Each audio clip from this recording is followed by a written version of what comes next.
Welcome to the Ari Hoffman Show on Talk Radio 570 KVI, your home for the politically homeless, streaming live at KVI.com and the KVI app. If you want to be part of the most dangerous show on the airwaves, give us a call or a text at 206-421-5757. That's 206-421-5757. Coming up this hour is Iran not going to be showing up to the World Cup. And what does that do for Seattle's ambitions for the big game? But before we get to any of that, time for your daily dose of adrenaline. My heart? Are you f***ing nuts? The income tax continues to be the top news of the day because yesterday the Senate and the House here in Washington went over all the little differences. It's called making sure that all of it is good to go, so that way they can move forward with taxing every single one of us. They went to concurrence, which means they see what's different between the Senate version and the House version. And the process of doing so reconciliation, the two of them, to make sure that they line up, and it is heading to the governor's desk. Bob Ferguson, Turd Ferguson, you may know him as, called it a success. A success. What? I don't think you know the meaning of that word. That word doesn't mean what you think it means. The income tax is a success? What, at destroying Washington's economy? Anybody here ever read Atlas Shrugged? You're going to laugh about this. The Ayn Rand book, Atlas Shrugged. When I was a kid, my father paid me $50 to read Atlas Shrugged. Took me a very, very long time. And I don't think I fully appreciated it at the time. I did read it. And then I went back years later and read it again. That's when I was in college. And I said, wow, this book makes a lot of sense. Horrifying, makes a lot of sense. I wasn't a political kid. So I didn't think about what the ramifications were for the real world. I wasn't paying attention to that kind of stuff. I was in college. What was I paying attention to? Women. What does everybody pay attention to in college? Especially here in Seattle. Doesn't matter if you're a guy or a girl. So I finally read it with a critical eye recently. I went back and reread the book. It is literally what we are talking about now. It is what we are talking about now. When a whole bunch of people have just had it with government. Government's taking all their stuff, so they flee to Galt's Gulch, Florida, Tennessee, Texas, Arizona, getting out of here because they've had it. The amount of people I have spoken to in the last 24 hours who said, that's it, I'm gone, has been unbelievable. The amount of business deals I know that have fallen through in the last 24 hours, real estate deals. Nobody wants to build housing. What happened to Bob Ferguson's 100,000 more housing units? Nobody wants to build housing when there's not going to be anybody here. This is what the Democrats did. And you got to wonder if it's by design. Because let's not forget their reaction upon passing this income tax on every single one of us.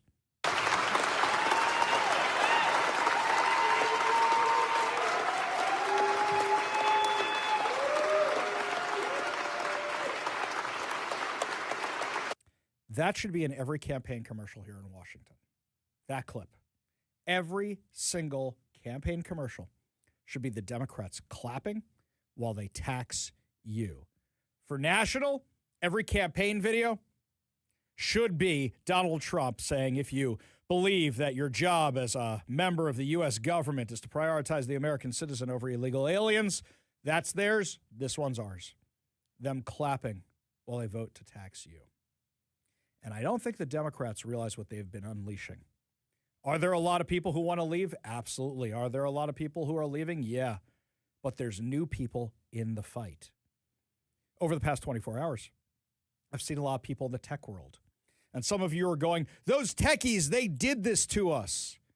I need you to have a little grace. First of all, how many of you who listen to the show were not politically motivated years ago? Let's take young Ari Hoffman. I only got involved in politics in what? 2017, 2018. Until then, I yelled at the TV like anybody else, but until it affected me personally, I wasn't involved. Give them a little bit of grace. And for those that have come over to our side, just remember the old adage. A liberal is a conservative who hasn't been mugged by reality yet, and that's what's happening to a lot of people right now. So if they say, I used to be a Democrat, I'm in tech, don't give them a hard time and say, you did this, you did this, you did this. Give them a little grace, especially because these guys are pretty good with AI. Pretty good with AI.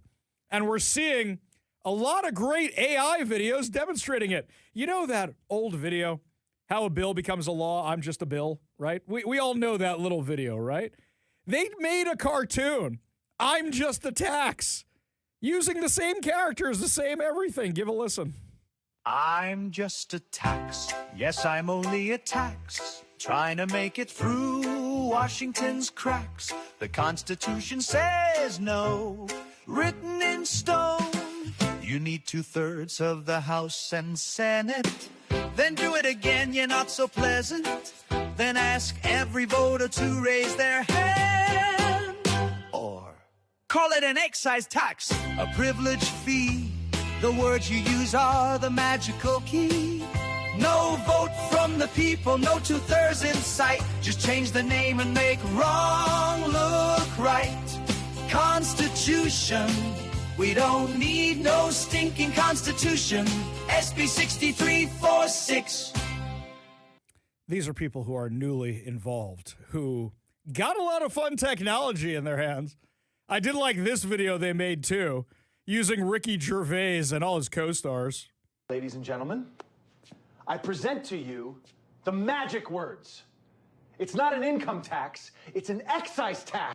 You see, the Constitution says no income tax, but it doesn't say anything about excise taxes. See, this is great. Welcome them to the club with open arms. Look at all the free campaign commercials you're getting for social media. Our friends over at Future 42 did my favorite one, though. You know the Billy Madison clip we run all the time? For those of you who don't know, you know the clip we run pretty frequently where you say, what you just said is the dumbest statement I've ever heard, and may God have mercy on your soul, which we play all the time. For those of you who don't know, it's from an Adam Sandler movie called Billy Madison. And what it is Billy Madison, Adam Sandler's character, is competing to take over his father's hotels against one of the executives at his father's company. And they decide to have an academic decathlon at the very, very end of part of this movie. And they ask Billy Madison, Adam Sandler, a question he doesn't know the answer to, and he rambles, telling a children's book story, and then he gets called out by the principal. Well, what's great is that clip is so applicable for so many things. Somebody took it and took Senator Jamie Peterson. These are our friends from Future 42. They put this together. Senator Jamie Peterson, who's his ridiculous answer about how your income is not your property, and they put it to Billy Madison. This is just glorious. This question goes to you, Mr. Peterson. Do people own their income? No, I think it is. No, they own the property once it has become income. This is not, if you think about it, I've been trying to think of good analogies to this. We sometimes have people who come into the United States, right? But they're not considered to have been in the United States because of the legal mechanism by which they got here, right? So there's a question about whether you're lawfully present. It's just an immigration idea. Maybe makes sense only to lawyers, but income is sort of it's this line at which somebody else's property becomes your property, right? That's income. Mr. Peterson, what you've just said is one of the most insanely idiotic things I have ever heard. Everyone in this room is now dumber for having listened to it. I award you no points, and may God have mercy on your soul. That clip of Peterson is a real clip. If our friend Carlene Johnson from the Center Square had not been in the room to ask that question, you would have had Jamie Peterson's rambling nonsense. Comparing your income to illegal immigration? Is that really the analogy you want to use? But also it made no sense whatsoever. None at all. Yet another reason why you need real journalists there in the legislature. Too bad they kept 3 of them out. Won't let them come down there. So a lot of you are going to be mad at the tech people. Don't be mad at the tech people. Once you were the tech people, once you were not involved, you were not engaged, and maybe your house got broken into, or maybe you had too many taxes, or maybe you were always a Republican, but you never felt the need to go collect signatures until somebody said boys should be playing in girls' sports. Something activated you. Be nice to the tech people. GeekWire is our resident tech newsletter. And there's an op-ed in here by a guy named Jesse Proudman. Jesse Proudman is one of the tech people I've been seeing on social media railing against this tax, absolutely railing against it. He wrote this. As a kid growing up in Tacoma, I remember visiting Seattle to interview executives at GoToNet and leaving in awe of what was possible.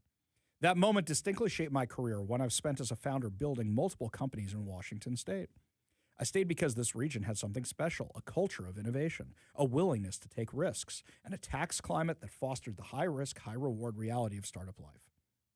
Watching what's happening in Olympia, I'm saddened by the storm brewing on the horizon. I see an unconstitutional tax being passed to plug a hole created by a spending problem that in turn will cause an exodus of talent and capital, widen the deficit, and result in the application of this income tax to every Washingtonian. As all of this is happening, just as AI transforms the knowledge economy in a way almost no one yet understands, Washington legislatures have a spending addiction. An Olympia's solution is to reach deeper into the pockets of its citizens. The proposed Senate Bill 6346, the millionaire's tax, would impose a 9.9% income tax on high earners, not through a constitutional amendment approved by voters, but through a legislative sleight of hand.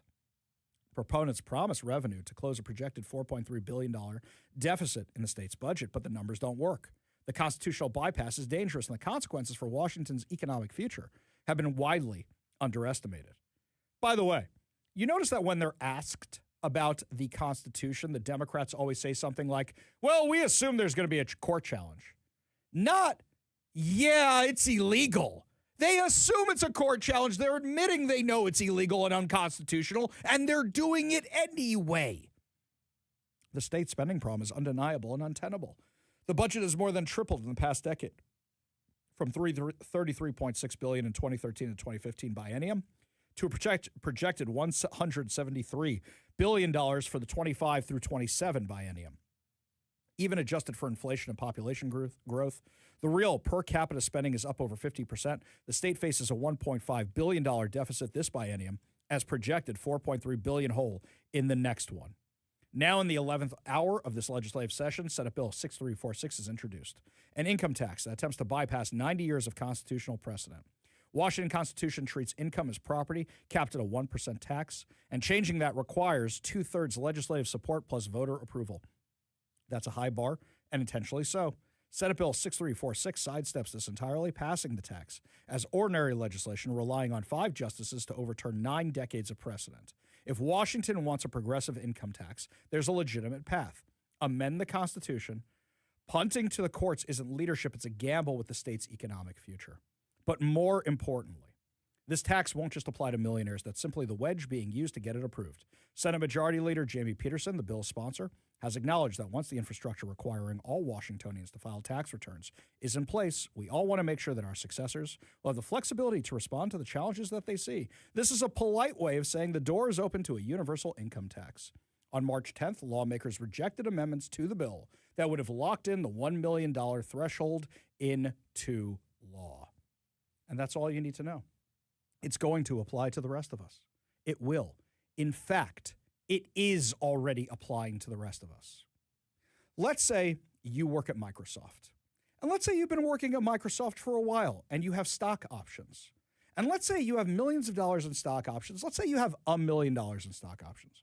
And you say, well, to buy a house here in Washington, I need to sell my stock options so I can buy a house here in Washington because they're outrageously priced. If you sell those stock options, then the year you sell those stock options, guess what? You're now a millionaire, which means now the government takes a chunk of your money for that year. Here's a better one for you. Let's say you sell your business.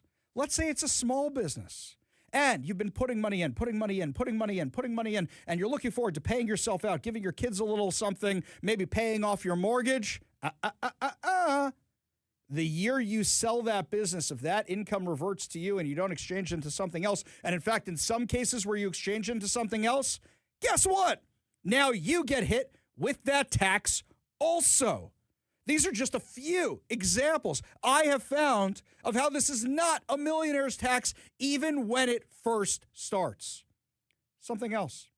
Turd Ferguson keeps claiming this money is going towards free lunches and all the kids.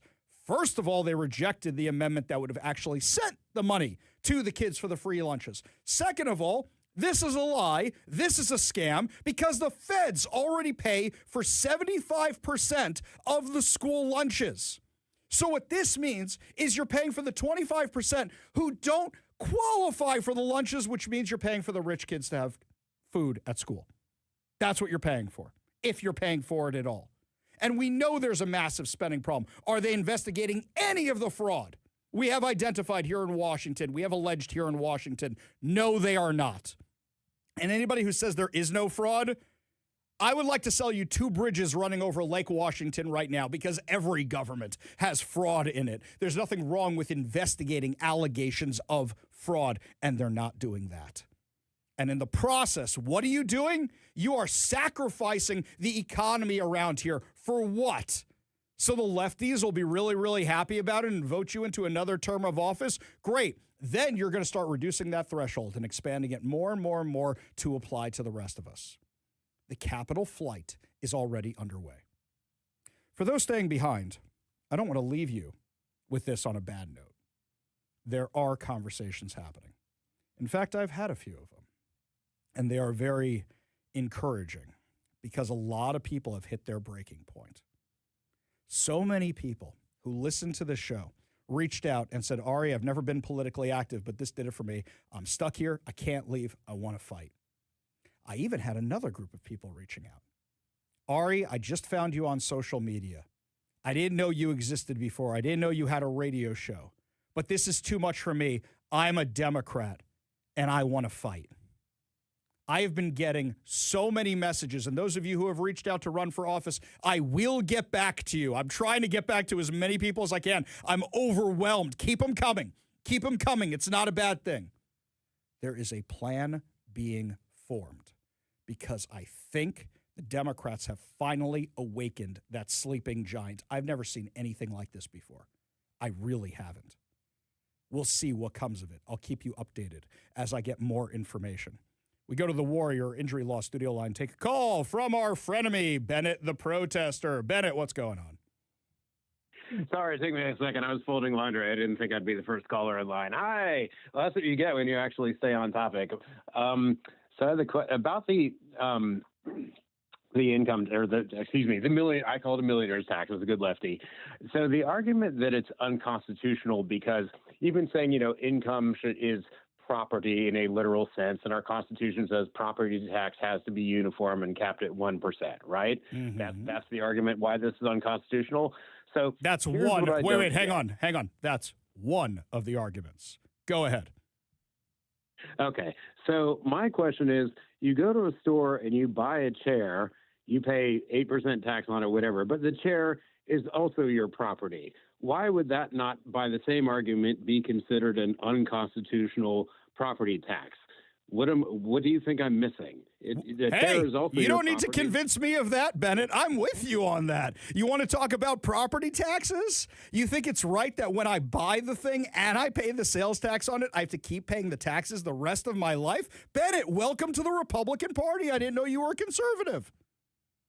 No, that's not what I'm saying. What I'm saying is sales tax. No, Bennett. You just made the point for me. Thank you. I agree. I agree with you 1,000%. I agree we shouldn't be doing that. Unfortunately, I don't get to make these decisions. But, okay, I'm not talking about like property tax that you pay on the thing after you buy it.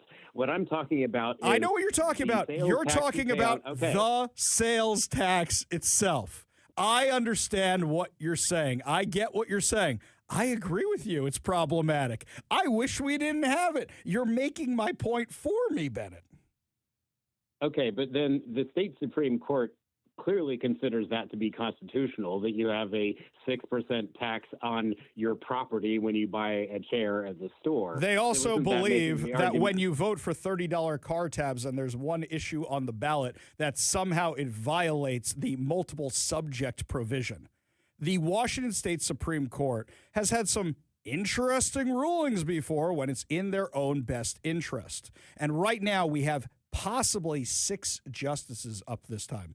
Bennett, I think you would agree that whether you're on the right or whether you're on the left, crony capitalism shouldn't be present in government, even though it is, right?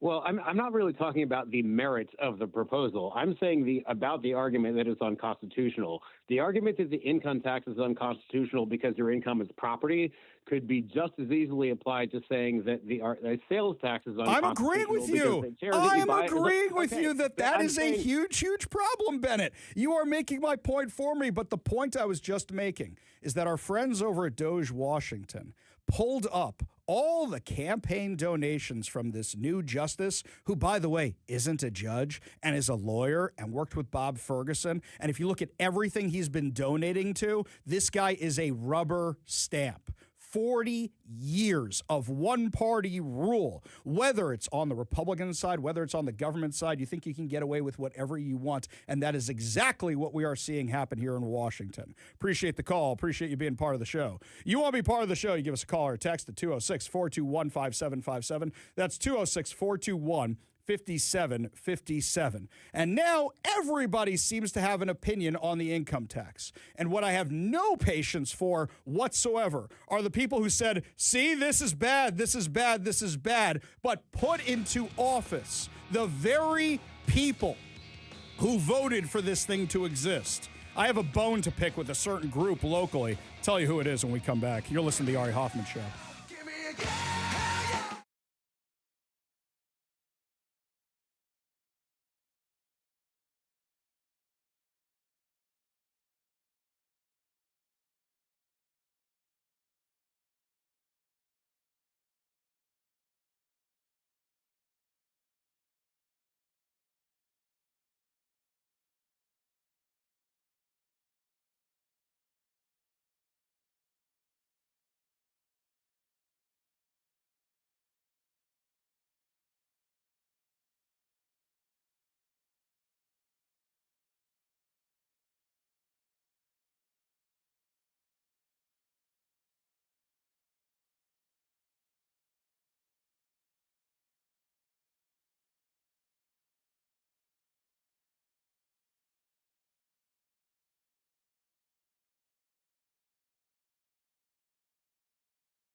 Our friend Andrea Suarez put up a picture, and our friend Jonathan Cho zoomed in on it, but both of them are talking about the same thing.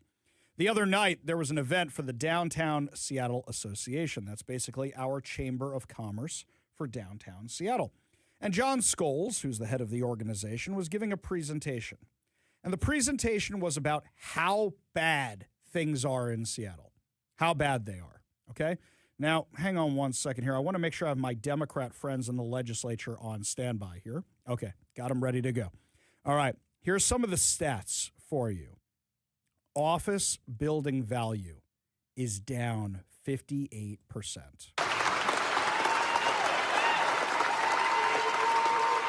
All right, that's the Democrats in the legislature. Hang on. Downtown office vacancy is so high, which is what's causing that low value, 58% decline. You want to know how high it is? 32% office vacancy rate. Yeah, Democrats keep cheering it, right? Hang on, let's see what else they got. Over $1 billion in new taxes and businesses. Look how excited they are. They love that. Job losses in Seattle are up. Are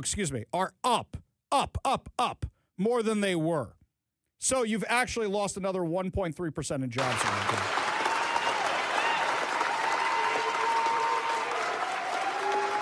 Congratulations, guys. Congratulations. Here's something else the Democrats don't realize. If the businesses leave, you can't get the taxes out of them. Do you know why Florida has a massive surplus? Because they get the taxes that people don't really object to. Nobody likes paying taxes. But if you don't have an income tax and they're talking about giving back your property taxes and they're talking about holidays on different taxes, then guess what? People are going to say, all right, it's bad, but it's not as bad as it could be other places. And that's kind of what Washington was up until this. You know the best part about this? Katie Wilson sitting there. Katie Wilson, socialist mayor of Seattle, seeing the results of her terrible policies. Not all of them were hers. A lot of them predated her, but the ones that she supported. Now, before you all go getting excited about the Downtown Seattle Association being honest about all this, the Downtown Seattle Association does scorecards, which are basically endorsements for candidates. I first found out about the Downtown Seattle Association back when I was running for office. And you know how I realized they actually were rating candidates? Not by who'd be best for the job, but by who they thought had the best chance of winning, who they thought they could work with. So many Democrats on the Seattle City Council had good recommendations from the Downtown Seattle Association. How many people in the legislature did you guys work with? Did you guys support? Where have you guys been this whole time? Great. You can have a dinner with hundreds of people and you can put this stuff up on a big screen in the room. But now it's too late. It's basically saying, well, I could have saved this guy's life, but look at this corpse. Have you ever seen a better corpse before? We did the best job embalming him. Isn't it great? Look how pretty he looks. Isn't that fantastic? Look at the tie. Look at the suit. We gave him a little flower in his lapel. Oh, he's dead, so he don't care, but that's a good-looking corpse. That guy left behind a good-looking corpse. Nice. Nice. Don't expect me to get excited because you finally talked about what was going on. Yeah, I know you guys have been better the past few years. But let's not forget the hand you guys played in this. Who can we work with? Rather than saying, this candidate is dangerous. This candidate sucks.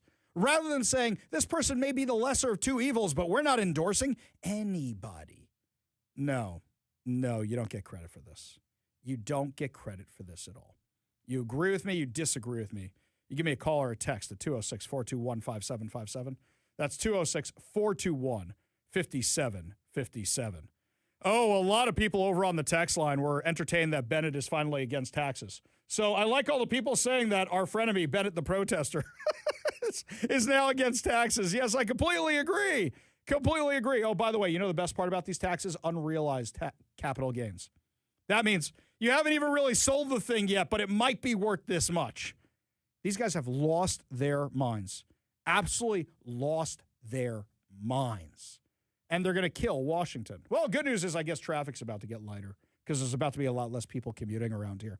Those of you who like the 70s and 80s and want things to go back to the 70s and 80s before the tech boom, hey, it's going to be just like when you had all those problems with Boeing. Congratulations, guys. Really, this is just, hang on, where are the Democrats? I want them to, how do you guys feel about what's happening in Washington right now?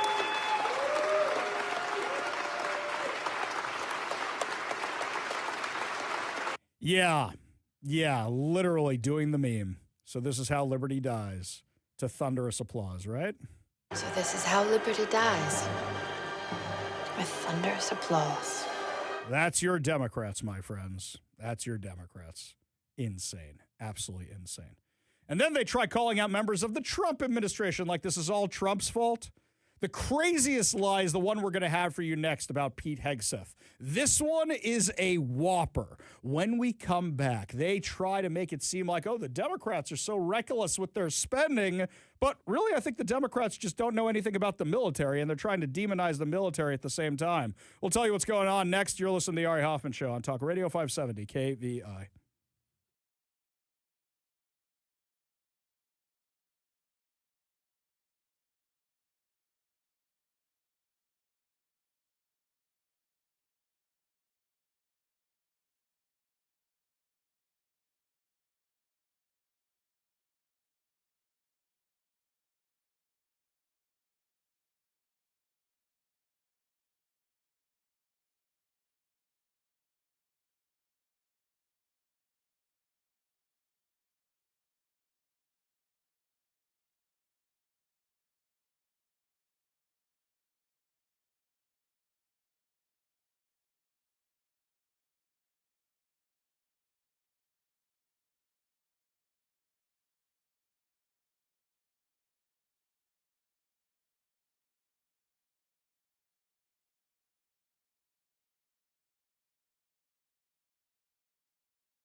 Welcome back to the Ari Hoffman Show.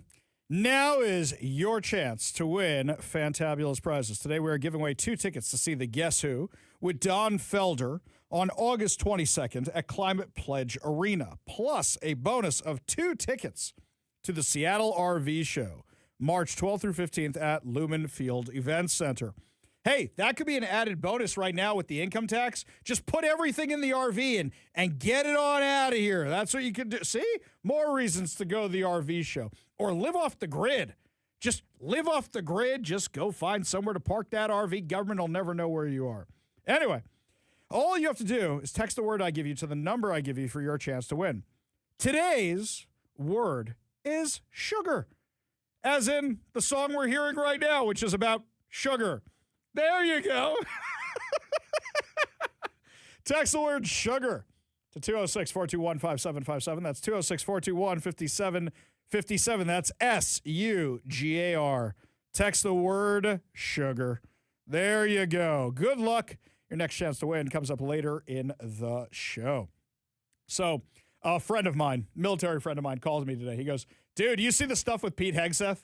And I go, yeah, I saw all about it, but I haven't really looked into it. It's been a little crazy with the local stuff with the income tax. And he said, as soon as you read about it, call me. All right, no problem. So what happens? The left is accusing Pete Hegseth of spending billions of dollars on surf and turf, on lobster and steaks. Billions. They're trying to make it sound like Pete Hegseth himself consumed billions of dollars. First of all, Pete Hegseth is in way too good shape to have consumed billions of dollars of lobster and steak. I've seen what that guy can do when he goes out for the PT with the people on the bases, okay? That dude is in good shape. Say what you want about him, he's in good shape. Good head of hair, too. They're trying to make it seem like he wasted billions of dollars. No. Let me explain what's actually going on here, because the left-wing media is loving this, and it is a flat-out lie. And I talked to my buddy in the military so he could explain all of this to me. Number one, they are taking the entire military budget and saying they're spending the whole thing on surf and turf. They're spending the whole thing on lobster. They're spending the whole thing on steaks for the soldiers. Okay, let's assume for a second that was true. Can we do that for a second? Let's assume it was true. I think our soldiers deserve all the lobster and steak they want because they are putting their lives on the line for our freedom. But okay, there's a limit to that. How much surf and turf can you really have? Lobster every night? No, that's not what's going on.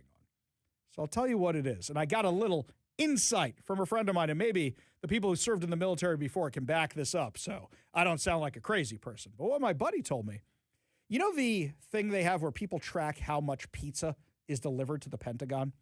And they say that whenever the pizza orders go up, that's because people are pulling all-nighters and some kind of military operation is going on right now. So you look at when we went to get Maduro, pizza orders went up. You look at when we went into Iran, pizza orders go up. People track these things. So the surf and turf, a buddy of mine said, whenever you heard surf and turf was being served in the chow hall, that meant stuff was about to go down. They wanted you well-fed before they sent you wherever they were going to send you. That's what my buddy told me. So are they giving them lobster and steak? Yeah, but this is something they've done many, many times before. And spending a few $1 million on surf and turf, you may go, Ari, come on.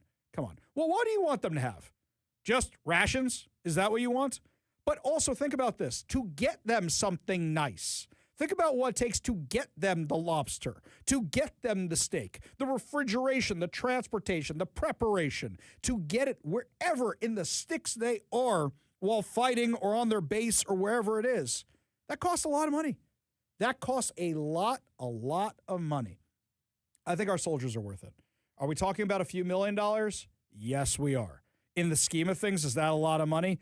No, it's not. Also, I want you to factor in how much waste we have found in the military. And I will say is that the amount of money we were spending on DEI insanity, the amount we spend on the steak and the lobster pales in comparison to that. And I didn't hear the left saying anything about that at all. Instead, the left comes off as very anti-military with this whole thing. You think they don't deserve steak and lobster?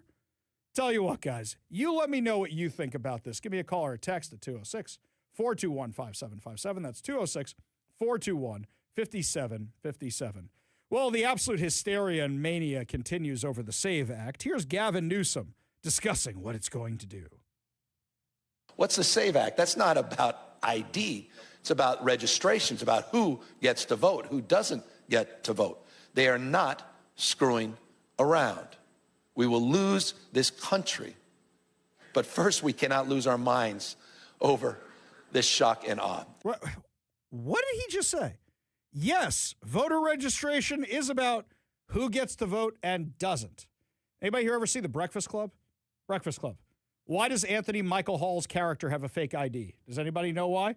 They say to him, why do you have a fake ID? So you can go to clubs? No, so I can vote. Okay. He literally says that in the movie. Says it in the movie. So, number one, you don't want people underage voting. Number two, who do we not want voting? Illegal aliens. What Gavin Newsom knows is that if they actually pass the SAVE Act, he's got a lot less chance of actually being elected president. That's what he's actually mad about. Well, that Pete Hegseth thing was definitely fake news. But when we say fake news, one outlet comes to mind more than most, which is CNN. Yes, for the third day in a row, they have spun absolute nonsense about this terrorist attack over at Gracie Mansion and who it was targeting. We'll give you the details on the latest retraction and apology they had to do up next. You're listening to the Ari Hoffman Show on Talk Radio 570 KVI.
So a few of you have reached out and said, yeah, Ari, my uncle was given steak. This one from Carrie. My uncle was given steak in the Pacific before landing on Iwo Jima.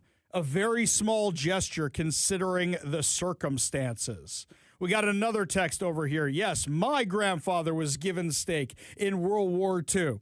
This is something that has been going on for a long, long time.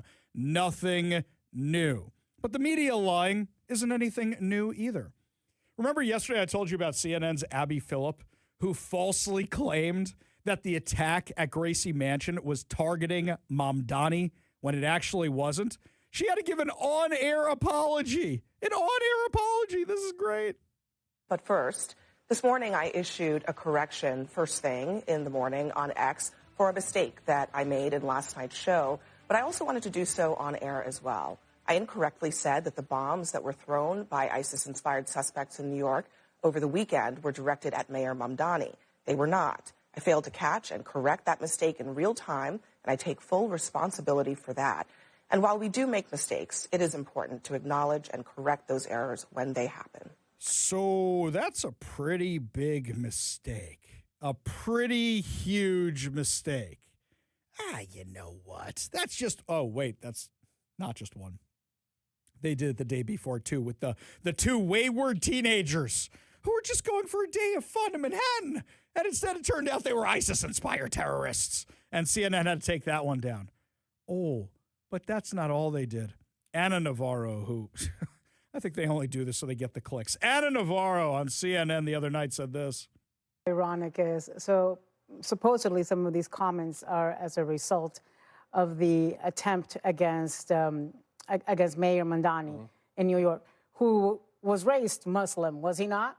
Himself. Yeah. So they're being anti-Muslim and they're finally defending Mamdani over something. To be clear, the attack wasn't on Mayor Mamdani. It was on people protesting. It was attacking protesters, people protesting Mamdani. Right by his house. It wasn't to frame it as an anti-Muslim attack would actually completely reverse what happened. Someone who shouted Allah Akbar through a bomb that didn't go off at the protesters. Republicans are finally doing something. Okay, Anna Navarro lost that one big time. I can't believe she actually got called out, though. I think the other people on CNN are probably like, oh, God, we don't want to do another retraction. No more retractions. Tell me you didn't do your homework without telling me you didn't do your homework or that you have a narrative to push. Tell me that one, because that's clearly what's going on here. When you have the first post, it's a mistake. When you have the second incident, a third, this is the narrative. You know how many people had no idea this thing even happened until they started seeing all the corrections, until they started seeing all the blowback? The media downplayed this thing because it was a couple of ISIS-inspired terrorists. As if you needed a reminder that there are terrorists in the world. Do you know what the names are of the two terror suspects today who allegedly carried out the terrorist attacks? One is Durka, and the other one is Muhammad Jihad. And guess what? We're going to give you those details at 5 o'clock today because that's who the suspects are. Something tells me they're not Presbyterian. Just a guess. We go to the Warrior Injury Law studio line, take a call from Frank in Burien. Frank, what's up? All right, how you doing? Hey, I caught the tail end of your steak and lobster story. So, I mean, are these lib idiots thinking that the military are getting steak and lobster for dinner every day? Because I retired from the Navy 22 years ago, and we got steak and lobster once, maybe twice on our deployment. Usually it was after on our way home. During our out chop, we got steak and lobster because we're heading home. But no, it's rare that they get it. Number one. Number two, the steaks are not filet mignon. They're half-inch frozen slabs of meat from the cheapest, from half-inch thick slabs of meat from the cheapest, the lowest bidder. So I really can't understand where these idiots think that the military first don't deserve it and think they're getting it every night. Sure. Well, I'll tell you what it is. First of all, they're not after you. They're using the military to make it sound like Pete Hegseth is flying around on a private jet having filet mignon or having lobster every single night. That's what they're trying to do. But as soon as you hear billions of dollars in lobster and filet mignon, automatically I went, No way. No way. Then you hear, oh, okay, it's millions of dollars. And I went, something's still it's not right millions here. of dollars. Yeah, exactly. Like you say, you look at what these idiots spend. Hey, you really want to look at it this way? Look at what they're spending on the homeless in Seattle. There you go. Look at what they're spending on the Somalians.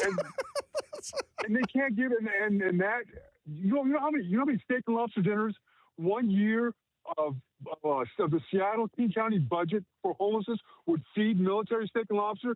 It'd probably feed a ship 3 times a month, 3-4 times a month. I'll tell you what. You probably have the money to go kosher for that price. We got a whole lot more to discuss as the show continues, my friends, including the latest bill you had no idea passed because of the income tax. Tell you all about it when we come back. You're listening to the Ari Hoffman Show on Talk Radio 570 KVI.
Welcome to the Ari Hoffman Show on Talk Radio 570 KVI, your home for the politically homeless, streaming live at KVI.com and the KVI app. If you want to be part of the most dangerous show on the airwaves, give us a call or a text at 206-421-5757. That's 206-421-5757. Coming up, massive fraud is revealed in California. Guess where? Homeless Inc. and a bunch of senior centers. Do you think the same thing's happening in Washington? But before we get to any of that, looks like I really touched a nerve about all the fake news out there. So we go to the Warrior Injury Law studio line, take a call from Corey in Crossroads. Corey, what's up? Ari, this whole surf and turf thing is a total farce. You have 500,000... I'm not laughing at you. I'm laughing at how ridiculous it is that they tried to pass it off as real news. I'm sorry. Go ahead. We have 500,000 men and women, soldiers, sailors, aviators, and Marines who are over there fighting for us. If you gave them hamburgers and fries, it's going to cost $10 million. Yes. Furthermore, I know a guy who was in procurement. Most of the lobster we get from the Philippines, where it's not normally eaten. This is not some sort of nice Maine lobster. I mean, it tastes good. It's a nice small thing. It's actually cheaper than many of like getting hamburgers from the States. Yes. Partially because it's procured more locally and because it's inexpensive in the Philippines.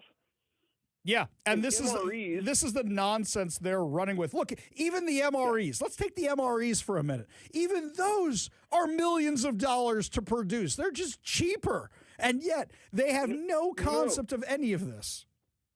Ari, MREs are more expensive than steak and lobster. That's great.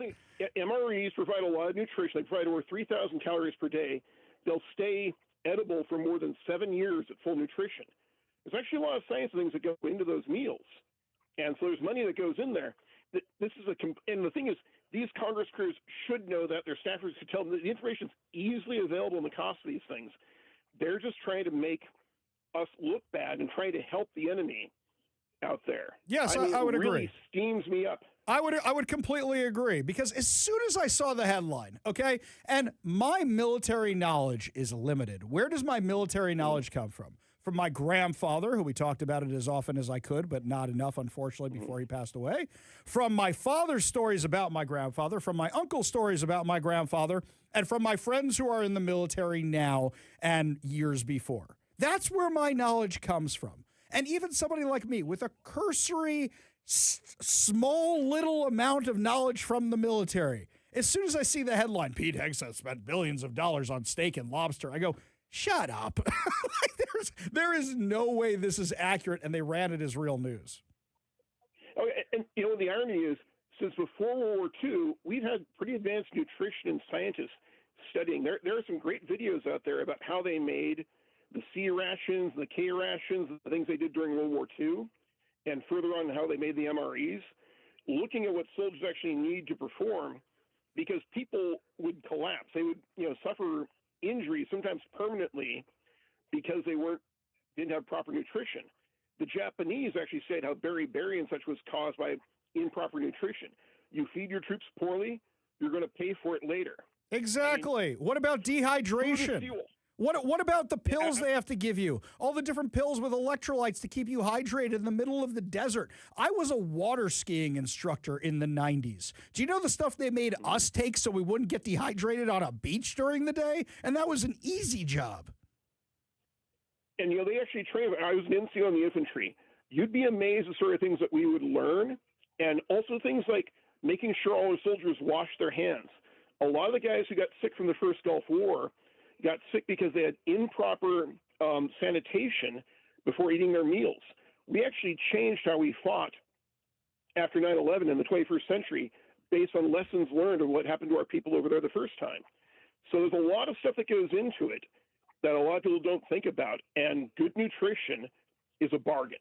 Yep, I agree. But you know what? Those military members, they're not worth it at all, right? I mean, it's insane, Corey. It's absolutely insane. Thanks for the call. Thanks for the insight. Thanks for your service, man. Really do appreciate it. We go back to the Warrior Injury Law studio line. Take a call from John in Redmond. John, what's going on, man? Ari, dear man, I was interested by your first call.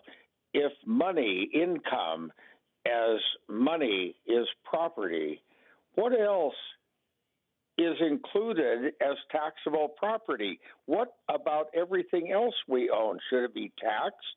If we own a chair and a bed, should we be taxed on that? So, should anything we own contribute to the total property value?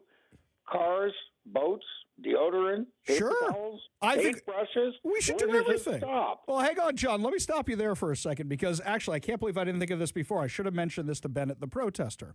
When I had a business in Georgetown before we moved out of there and didn't have that stuff anymore, we used to pay a personal property tax. Businesses in our area pay a thing called a personal property tax. I'm well aware. Right. So how much property does your business own? Why the hell does the government get to decide that? And I wonder if the way they got away with that is what they're going to try to apply to income. My guess is that's probably what it's going to be, don't you think? I think you're right, Ari. I'm afraid of where this will go. Yep, Thank I agree. you so much, Ari. Well, I'll tell you this, man. If they tried to start taxing my car every single thing, I'm just going to be like, I don't know what car you're talking about. What car? What car? I haven't seen it, and I haven't seen my car tabs either. I have no idea what you're talking about. John, appreciate the call. Appreciate you being part of the show. You want to be part of the show, give us a call or a text at 206-421-5757. That's 206-421-5757. We go back to the Warrior Injury Law studio line. Take a call from Bob in Seattle. Bob, what's up? Hey, Ari, how you doing? Hey, just as a note, I haven't heard about the conversation yet from Raz Simone. Oh, you mean the one? I have to clean it up. There were some, shall we just say, some colorful metaphors that we have to clean up. And also, like I said, I have to reach out for comment. And it's an hour-and-a-half interview, man. So I got a lot of people I got to reach out to comment for on that thing before I can run it. Okay, point 2, they already taxed your car. Point 3. Yes, they do. Yes.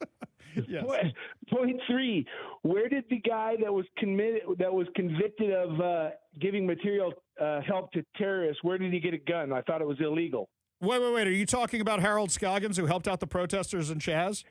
Oh, no, wait, you're talking about somebody else. I'd love to talk about that, but no. Sorry. No, the guy that immigrated from Sierra Leone as a National Guard member that shot up the... I got a better question for you. The one who shot up the university. Wait, I got a better question for you, okay? The guy who shot up the university. If he was convicted of giving material support to ISIS, why was he running around the country free? There you go. That's a better one, right? Okay. But even still, he's not allowed to possess a gun. So gun laws don't work. Wait, are you telling me the gun laws don't work? Bob, you're just talking crazy now. You're telling me that a warlord can give out AR-15s out of a trunk of a Tesla in the middle of downtown Seattle, and we're not going to prosecute the guy for it? Crazy We're stuff. not even going to ask why. No. We're not going to ask why or where he got them. No, we're not going to ask any. Not going to ask those questions. Not going to ask them. Appreciate the call, Bob. Appreciate you being part of the show. You want to be part of the show, give us a call or text at 206-421-5757. That's 206-421-5757. We go back to the Warrior Injury Law studio line. Take a call from Patsy and Alan. Patsy, what's going on? Oh, I just wanted to comment on the steak and lobster from the military. So my son's a 20-year career. He's going to retire this year. Yeah. Praise God. But he wanted me to know when he worked in the mess that on the boxes that they were serving our dedicated military men and women, it said institutions, prisons, and military. So I just want to know what we're feeding our men and women who are defending our country and other countries around the world. You know what you reminded me of, Patsy, is that whenever they say, they have a commercial and they say military grade toughness. And I'm always like, you mean the cheapest thing possible built by the lowest bidder? That's what military grade means to me. You know, my son is telling me these stories about what he's getting for food and what kind of equipment they're giving him in the Israeli army and all that. And I'm just like, I thought we were better than that, man.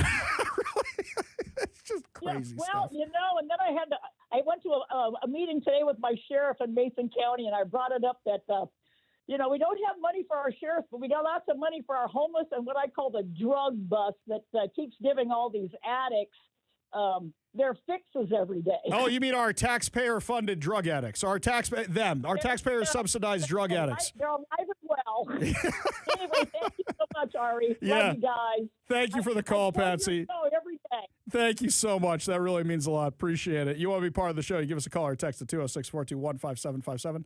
That's 206-421-5757. Larry in Gig Harbor has breaking news for us. He says the old hippies are out in Gig Harbor for their Thursday protest on the Olympic overpass. You know, Larry, we've got our own aging hippies over in Seward Park. They're usually out on Fridays with the cause du jour. I yelled at them one time.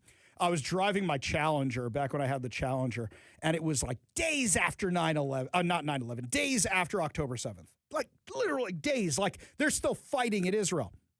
And they're holding up signs that say, "We love our Muslim neighbors." And I'm like, I just pulled over to yell at them. I just absolutely lost my mind. Absolutely lost it.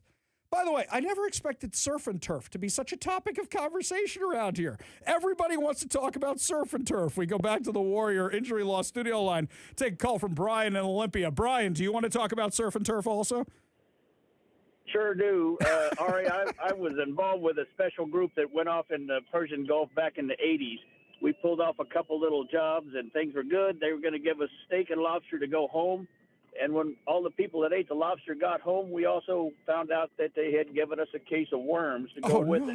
Oh, no, that's awful. I'm sorry, man. So that was a wonderful thing to bring home to the family, but we got home, so we were happy. But a couple weeks after we got there, we had to go back to the doctor and do the deworming protocols. Well, Brian, they just want to make sure you lost some weight and you weren't too plump from all the food they were giving you that whole time. So they want to give you one last thing to remember the military by, right? Oh, and we did. We sure did. And you're right. It was an exceptional weight loss period. I'll tell you this. Here, you're sharing embarrassing stories. I'll share an embarrassing. My wife and I went to Mexico, the first time I'd ever been to Mexico. And we went over to the other side, not the Cabo side, the other side, because we wanted to go see the Mayan ruins and Chichen Itza and all that.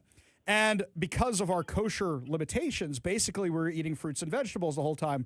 And neither one of us thought to ourselves, wait a minute, they wash these with the water down here, right? Didn't think about that. Oh. So we're flying back, and I think we had to stop over in Texas. So you stop in Texas, switch planes, and then go to Seattle. That's how we were flying there. And when the plane took off from Texas, my wife was like, I don't feel so good. Runs to the back. Then all of a sudden, I'm like, I don't feel so good. That was 2 weeks of remembering Mexico for me after that trip. That was vicious, man.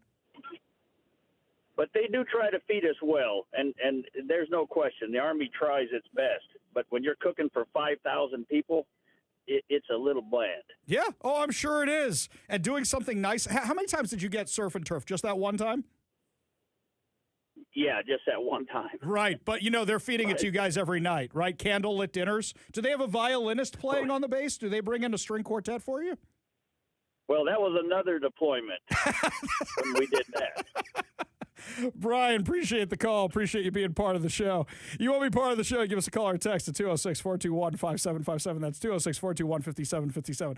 I never expected this to be the conversation everybody wanted to have today. We got the income tax. We got 2 terrorist attacks after yet another terrorist attack. All anybody wants to talk about is surf and turf today.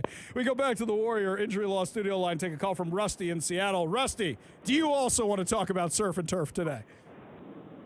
I've got a good one for you, Ari. I was in 2nd Ranger Battalion 03 to 08, and 2 of the times I was deployed to Ramadi, we got surf and turf one time each deployment, and it was fantastic. Excellent. I didn't get worms. Okay, you didn't get worms. That's good. That's a bonus. I think that's a one-off story we got out of that one. I mean, look, as long as Jay Inslee doesn't bring you apples, you won't get worms either, right? God forbid. There we go. Okay, so you got the surf and turf the one time. How many years did you serve? No, it was two different times, 2 different deployments. Both of them happened to be in Ramadi. We had our own cooks with us. We had regimental cooks.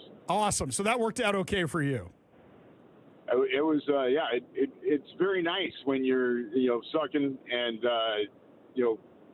facing some hardships to have a nice meal once in a while. I think it's the least we can do for the brave men and women of the U.S. Armed Forces that once in a while they get surf and turf. I think this really just exposes how much the left hates the media, don't you? Well, Well, they hate the media. Oh, sorry, not the media. I mean the hate military. Yeah, the military. That's what I meant. Yes, they are the media. Yeah, yes, correcting me on air when I say something stupid is totally allowed. Rusty, appreciate the call. Thanks for being part of the show. You want to be part of the show, give us a call or text at 206-421-5757. That's 206-421-5757. We go back to the Warrior Injury Law studio line, take a call from Gerald in Federal Way. Gerald, what's up?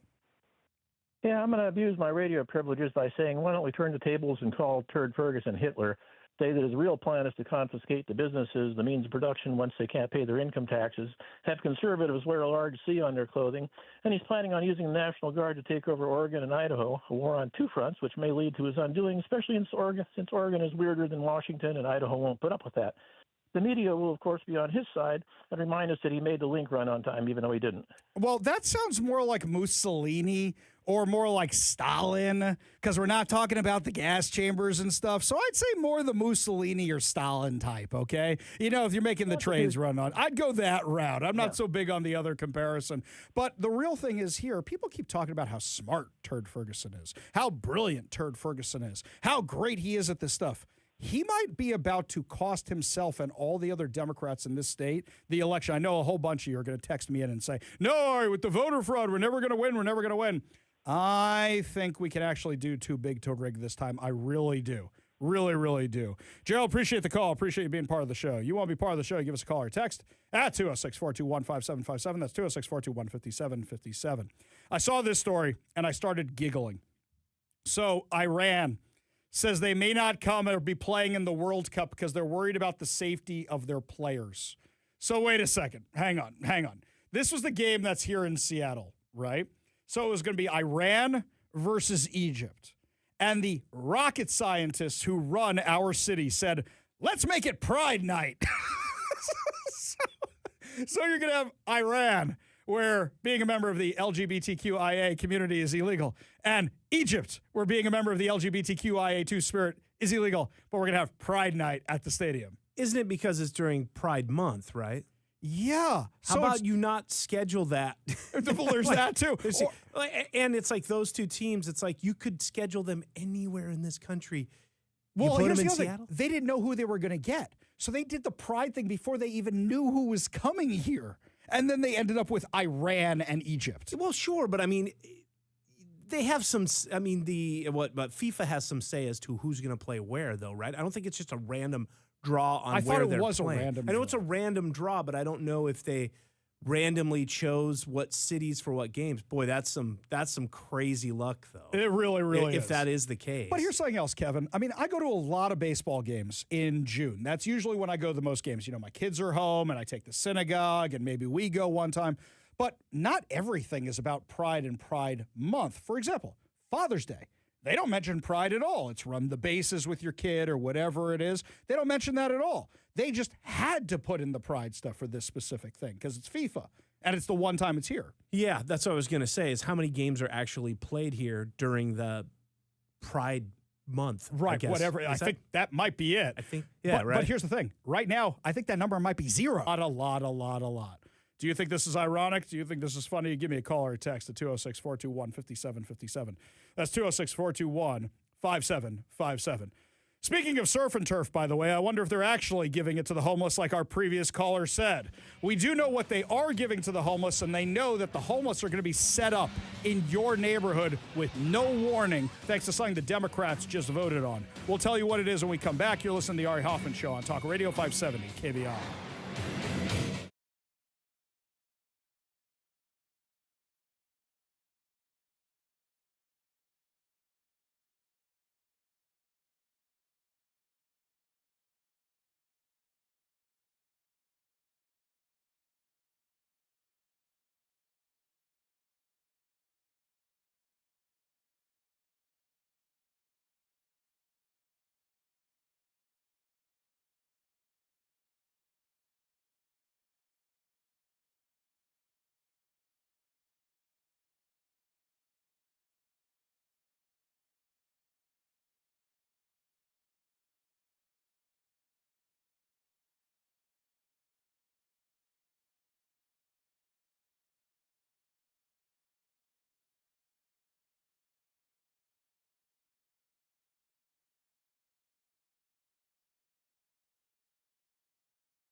Welcome back to the Ari Hoffman Show. Just a reminder to download the KVI app so that way you never miss a minute of the show. You can take us with you when you go get surf and turf. You can take us with you. You can listen to us right there in the restaurant. Tell everybody else how awesome the show is. Well, my friends, we have another chance for you to win fantabulous prizes. Today we are giving away two tickets to see the Guess Who with Don Felder on August 22nd at Climate Pledge Arena. Plus, you can win two tickets to the Seattle RV Show, March 12th through 15th at the Lumen Field Event Center. That's right, my friends. All you have to do is text the word I give you to the number I give you for your chance to win. And today's word is sugar, as in pour some sugar on me. Wait, that's not this band. There we go. As in sugar tonight. Sugar tonight. That's it. Right. Wrong band. Sorry. Wrong generation. Text the word sugar, S-U-G-A-R, to 206-421-5757. That's 206-421-5757. By the way, guys, some of you are texting me the word auger.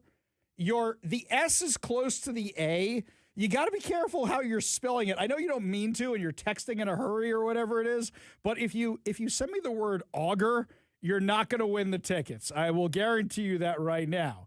So text the word sugar, S-U-G-A-R, to 206-421-5757.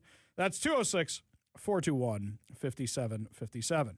So while everybody was talking about the income tax, you may not have noticed a couple of other things happened in the legislature. Today, the Democrats, because after all, the income tax isn't going into effect for a few years. What happened today? The Democrats decide to raid the first responder pension fund. Left one. The first responder pension fund. Why? Because it's too successful. The people who are managing it did too good a job managing it. So they're going to take some money out of it and give it to the badly managed pension funds, like for teachers and city workers. And they're going to bail themselves out because the people who managed the left fund were responsible stewards of the money and took good care of it. See, the Democrat punishes anybody's success, regardless if it's personal or even government. Personal, corporate, government, doesn't matter. If you are successful, the government will take your money. And Democrats want your money. So, yes, they are raiding the left fund. Congratulations, everybody who voted for a Democrat who's a first responder. I know there's not many of you, but now is a time where you might want to yell and scream about this. There's another crazy bill, House Bill 2266. This is the one that makes it so you can't block Homeless Inc. when they want to put a homeless shelter in your residential neighborhoods. We've had such great success with this, right? Anytime they put a hotel in a neighborhood, everything's fine, right? You never even notice they're there. Has anybody here been to Rainier Avenue recently? Rainier Avenue. I know a lot of you are saying, all right, I'm not going to South Seattle. No way. Well, I live over there. Let me tell you about Rainier Avenue. When I first moved to Seattle, people would say, oh my God, you live near Rainier Avenue. It's so scary. And I said, I think that's a little bit of discrimination and racism. Because I went to school, I had an apartment in Washington Heights. Washington Heights in New York, you don't want to be out there at night. Washington Heights, New York is the kind of place where when you see somebody stealing a car, you just look the other way and they know you're not going to call the cops on you so they don't stab you in the back as you walk away. Okay, that is actually a thing. Washington Heights, where the ice cream truck goes around to 3 o'clock in the morning selling cocaine or whatever other drug you want. That's Washington Heights. So when people said, oh my God, Rainier Avenue, it's so scary, I always used to laugh at them 20 years ago. Now I don't laugh at them anymore. Have you seen the 7 route on Rainier Avenue? Have you seen the bus stops on Rainier Avenue? Have you looked at Rainier Avenue? Do you know what's happening to Rainier Avenue? It's fascinating. So first of all, the Rite Aid, which closed down over towards the Lowe's, they turned it into a homeless hygiene center, and that really opened the floodgates. That's when all the taxpayer-funded drug addicts came out. But they started building all these high-rises on Rainier, and a lot of them weren't selling. So a lot of the developers realized, wait a minute, we could sell it to the government, make a lot more money, and develop these things for low-income housing. And then the retail on the bottom gets turned into clinics. Yes, that's right, my friends. Those kind of clinics. So if you drive Rainier Avenue now, even during the daytime, it is the walking dead out there. And I know, because I drive it almost every single day. This is not a one-off. The other day, I'm driving to work, and I'm passing one of the bus stops. You have the EMTs. I see them surrounding it. I got to get out of the lane. I got to move around it. What are they doing? They are wrapping somebody up in a body bag. And then as I drive past a couple other bus stops, drive down 1, 2 more bus stops, what's happening over there? There's a crowd of people around another body. I think at least once a week when I'm driving on Rainier Avenue, the EMTs are at one of the bus stops. That's what you have now. In Renton, when they took over the Red Lion Inn for Homeless Inc., what happened? Immediately, crime started going up, and that was one of the number one places that had calls. Well, now, thanks to the Democrats and House Bill 2266, if you find out one of these things is coming to your neighborhood, you can't do anything about it. Not at all. Instead, now you just have to deal with it. Of course, I'm sure none of these will end up in Bob Ferguson's neighborhood or any other Democrat's neighborhood. No. They're just going to put it in our neighborhoods. The absolute hatred and the absolute just uncaring nature the Democrats have for low-income neighborhoods when they just keep putting these things in them and destroying them. Look what they did to Chinatown with the Navigation Center. By the time they closed down the Navigation Center, which was basically glorified drug use, by the time they closed that down, they had already destroyed Chinatown. I don't think it'll ever recover. I don't think it'll ever come back to what it was beforehand. So thank you, Democrats, for absolutely destroying that. Really, really do appreciate it. Unbelievable. I wonder if they're serving homeless people the surf and turf. I wonder how much money they're spending on that. There was actually a picture of one of the original architects of Homeless Inc. around here, Scott Morrow, where he was always barbecuing these big racks of ribs. And you go, you run a homeless nonprofit. How are you barbecuing the ribs all the time? That should raise some questions right there. Yes, everybody thinks the U.S. government is giving surf and turf to every member of the military.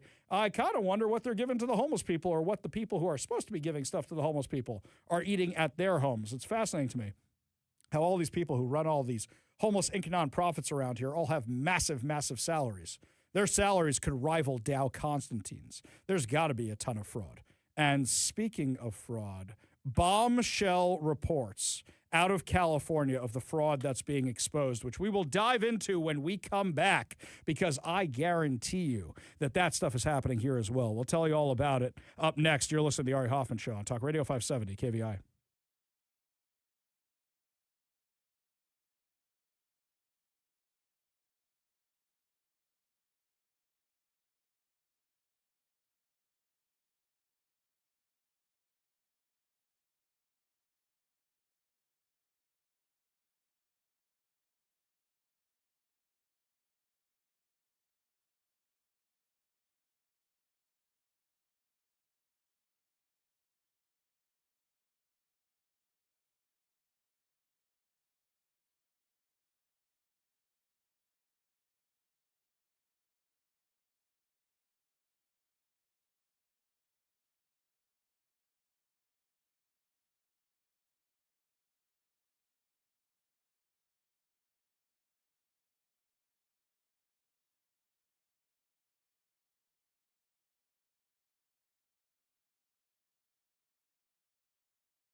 Welcome back to the Ari Hoffman Show. Just a reminder to download the KVI app and, of course, subscribe to our podcast on whatever your preferred podcast platform is.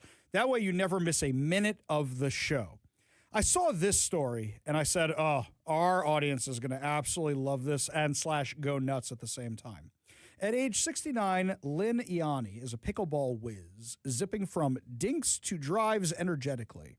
When she suffered an injury on the court 2 years ago, she sought physical therapy and was surprised to learn her Medicare insurance wouldn't cover it. She was, according to Medicare records, dying in hospice. Quote, they said, you're in hospice? And I said, what? What are you talking about? Are you kidding me? Do I look like I'm in hospice? Ianni's Medicare number had been stolen and used by a company to fraudulently enroll her in hospice, specialized compassionate care for terminal patients nearing the end of their lives. It was another example of fraud in the hospice industry, along with a nationwide problem. But her case arose well after officials had promised to stamp it out in California, where the problem has been especially acute. Medicare is federally administrated. Hospices must be certified for reimbursements, but the state issues the licenses for hospices to operate. Pause. Don't they also issue the licenses for the commercial drivers? So, all right, what else is wrong in Gavin Newsom state? Back to the report. 3 years ago, California state auditor sounded the alarm that Los Angeles County had seen a 1,500% increase in hospice companies since 2010, more than 6 times the national average relative to its elderly population. Auditors estimated LA County hospices overbilled Medicare by $105 million in a single year. And there were warning signs along the way, which the government ignored. Now, you're going to say, oh, Ari, it's Nick Shirley, so nobody's going to believe you. Oh, it's probably Fox or the Daily Wire, so nobody's going to believe you. This is from CBS News. It's amazing what the mainstream media can do when they want to cover a story. The state says it proceeded to investigate and revoke the licenses of 280 hospices. But since then, the problem has continued to fester. CBS News examined the business and financial records of every hospice currently operating in LA County, applying the same indicators identified by the state. Indications of fraud have not stopped. In fact, they've grown. The CBS News analysis revealed that over 700 of the roughly 1,800 hospices in LA County trigger multiple red flags for fraud as defined by the state. California is confronting this problem as Gavin Newsom, its Democratic governor, eyes a potential run. Oh, wait a second. Hang on. So now that he's running for president, he wants to deal with the fraud. Now that he saw what happened with Tim Walz, now he wants to deal with the fraud. How many years has Gavin Newsom been in office? What is this, a second, third, fourth, a gajillionth term? How long has he been there for? Republicans and an army of social media influencers have seized on the issue as politically potent, accusing Democratic state executives of failing to prevent costly schemes, most notably in Minnesota, where the Feeding Our Future pandemic relief scam cost taxpayers hundreds of millions of dollars. Minnesota's Democratic Governor Tim Walz announced in January he would no longer seek re-election amid fallout from that scandal. Hey, guys, you want to take Gavin Newsom out from running for president? You just got to reveal all the fraud in California and show how he knew it was going on and did absolutely nothing about it. Problem is, he's so overly ambitious, he probably won't drop out of the race. I got a question for you, by the way. Who do you think is the worst governor in the U.S.? I mean this realistically. I know we live in Washington, but who do you think is the worst one? All right, I'm just going to give you 4 to choose from. Let's do this. Let's do Gavin Newsom. Let's do Bob Ferguson, Tim Walz, and J.B. Pritzker. Who do you think is the worst governor out of those 4? Now I'll give you 5. Kathy Hochul. Okay. Out of those 5, who is the worst governor in the U.S.? So you got Ferguson, Newsom, Walz, Hochul, Pritzker. Give me a call or a text at 206-421-5757. That's 206-421-5757. CBS News reached out to Governor Newsom's office. A spokesperson sent them a January 2026 statement, which reads in part, under Gavin Newsom's administration, California's crackdown on hospice fraud, launched partnerships across state agencies, and the California Department of Justice has arrested criminals to hold them accountable. So you did that in January. What happened in December? Does anybody remember what happened in December? I'll tell you what happened in December. I gained 10,000 followers on social media. Do you know why? Because I started revealing the fraud here in Washington after Nick Shirley's video. That's what happened in December. Nick Shirley launched that video during winter vacation for a lot of people. And it went so uber viral, it took down Tim Walz. Hospice fraud is a nationwide problem. The U.S. Department of Health and Human Services of the Inspector General reported that in 2023, the suspected hospice fraud amounts totaled to an estimated $198.1 million. Incredible. Absolutely incredible. I look at the text line. Let's see. Tim Walz, Newsom, New Scum, all of the above. You guys are funny. You guys are very, very funny. This one. Oh, Kelly wins. No, wait. Okay, I think I spoke too soon. They're still pouring in. Kelly in Seattle. Tim Walz, but it's probably a 5-way tie. You guys crack me up. John in Lakewood. They all equally suck. It's amazing. None of you are saying Ferguson. Okay, hang on. Let's make this a little bit more local, shall we? Who's the worst governor in Washington history? Or who's a worse governor, I should say? Turd Ferguson or Jay Inslee? Do you think that in Turd Ferguson's short amount of time in office, he has already eclipsed what Jay Inslee has done? I think the income tax may win him one if he totally destroys the economy. Look, Jay Inslee wants to tax everything. He didn't completely destroy the economy. Did he do a few things that helped? Sure, 100%. But by passing the income tax, has Turd Ferguson actually eclipsed Jay Inslee as the worst governor ever for Washington? Give me a call or a text, 206-421-5757.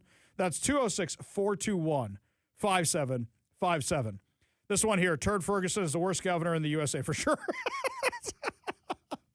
Oh, you guys crack me up. You guys absolutely crack me up. And they say Newsom's in second place behind Turd Ferguson. I love it. I absolutely love it. Oh, by the way, where did Turd Ferguson go to school? Oh, that's right, University of Washington. Bad news for University of Washington, my friends. We got the latest report on discrimination on campus, and while other schools are improving, UW isn't. Those crazy results for you up next. You're listening to the Ari Hoffman Show on Talk Radio 570, KVI.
Welcome back to the Ari Hoffman Show on Talk Radio 570 KVI. I am absolutely loving the texts you guys are sending me. It's like twin Insleys equal Bob Ferguson, worst ever. You guys are creative. Okay, I cannot read that one on air, Joanne. Funny, Joanne, but I can't read it on air. I should just take a screenshot of all the texts that are coming through and post it to social media so you guys can see some of these. Unbelievable. Yeah, from Kelly in Seattle, Ferguson is the worst for Washington because the Dems just get worse and worse. The last decent Democrat governor we had was Booth Gardner, and he'd probably be a conservative by today's standards. I got to tell you something, that is long before my time. I don't even know who that is. I got to do some research of Washington State history to check that one out. This keeps reminding me that we should do that game, How Do You Not Know That, with Ari Hoffman. That was one of the names that was thrown around when I was a kid. Booth Gardner, Slade Gordon. Slade Gordon, yeah. I know who that is. I know, there's one more. There's another one I'm forgetting. Well, not going to remember now, but there's another one I'm forgetting. It'll come back to me. It will come back to me. We go to the Warrior Injury Law Studio line, take a call from Mike in Port Orchard. Mike, what's going on? Hi, Ari. You left out the capital bad governor of all time. That's Jerry Moonbeam Brown. Okay? When he worked to pass Prop 13 and promised everybody with all the new tax money they would get by shoving everything into the income tax and then not building any power plants, the saying was the only way children learn in California is by the light of the moon. Oh, man. They had no power due to the rolling blackouts and brownouts throughout the state. I forgot about that. I should have remembered that one. That one was pretty bad. Oh, it was terrible. I went to high school in Las Vegas, and we watched as all of this is happening, and we're all standing there going, how can you vote for people who keep promising to build more power plants and then not doing it? And going, but we're buying power from 7 other states. Isn't that good enough? Yeah, well, now they're going to be buying oil from a lot of other countries because they're shutting down those refineries in California. I don't know if you've seen the gas prices there. You think ours are bad? You should look at theirs. And now the Strait of Hormuz is actually closed because everybody's afraid that they might get bombed. I actually think we're going to have to send the Navy to deal with that, don't you? Ari, I have friends in San Diego. It's $8 a gallon. $8 a gallon. $8. Do me a favor. Ask a friend of yours to send you a picture and send it on over to me, okay? Okay. All I'll see right. what they can do. Thanks, Mike. Appreciate it. Appreciate you being part of the show. Right. You want to be part of the show, give us a call or a text at 206-421-5757. We go back to the Warrior Injury Law Studio line. Take a call from James in Federal Way. James, what's up, man? Hey, how we doing? So last month, the second Tuesday was election day, and before I had the VFW, I was looking for my ballot because I didn't drop out, but I just got in the mail 2 days ago my ballot. James, you're like the third person that has told me this, that the election was last week and people didn't get their ballots. I just got it a month later, a month after they voted. That's crazy. There's something not right with that. That's absolutely crazy. This is in Federal Way, right? Yes. All right. I'm sending out some requests for comment because you are not the first person that has told me this, and this is very, very strange. I'm going to reach out to them, okay? So I figured, well, they don't have to cheat. They just have to send a ballot to the people that's going to vote for the Republicans. Maybe it's that. I find it interesting that they're all KVI listeners who said to me they didn't get their ballots. Let me check into this, James. If I hear back from them, I'll say it on air, okay? Sounds awesome. All right. Take care, man. Thanks for the call. Thanks for the tip. Appreciate you being part of the show. You want to be part of the show, you give us a call or a text at 206-421-5757. Back to news happening locally. Even as colleges nationwide are improving their formal response to discrimination on campus, the University of Washington is still drawing low marks from the Anti-Defamation League, underscoring how the issue remains live and well on Washington campuses.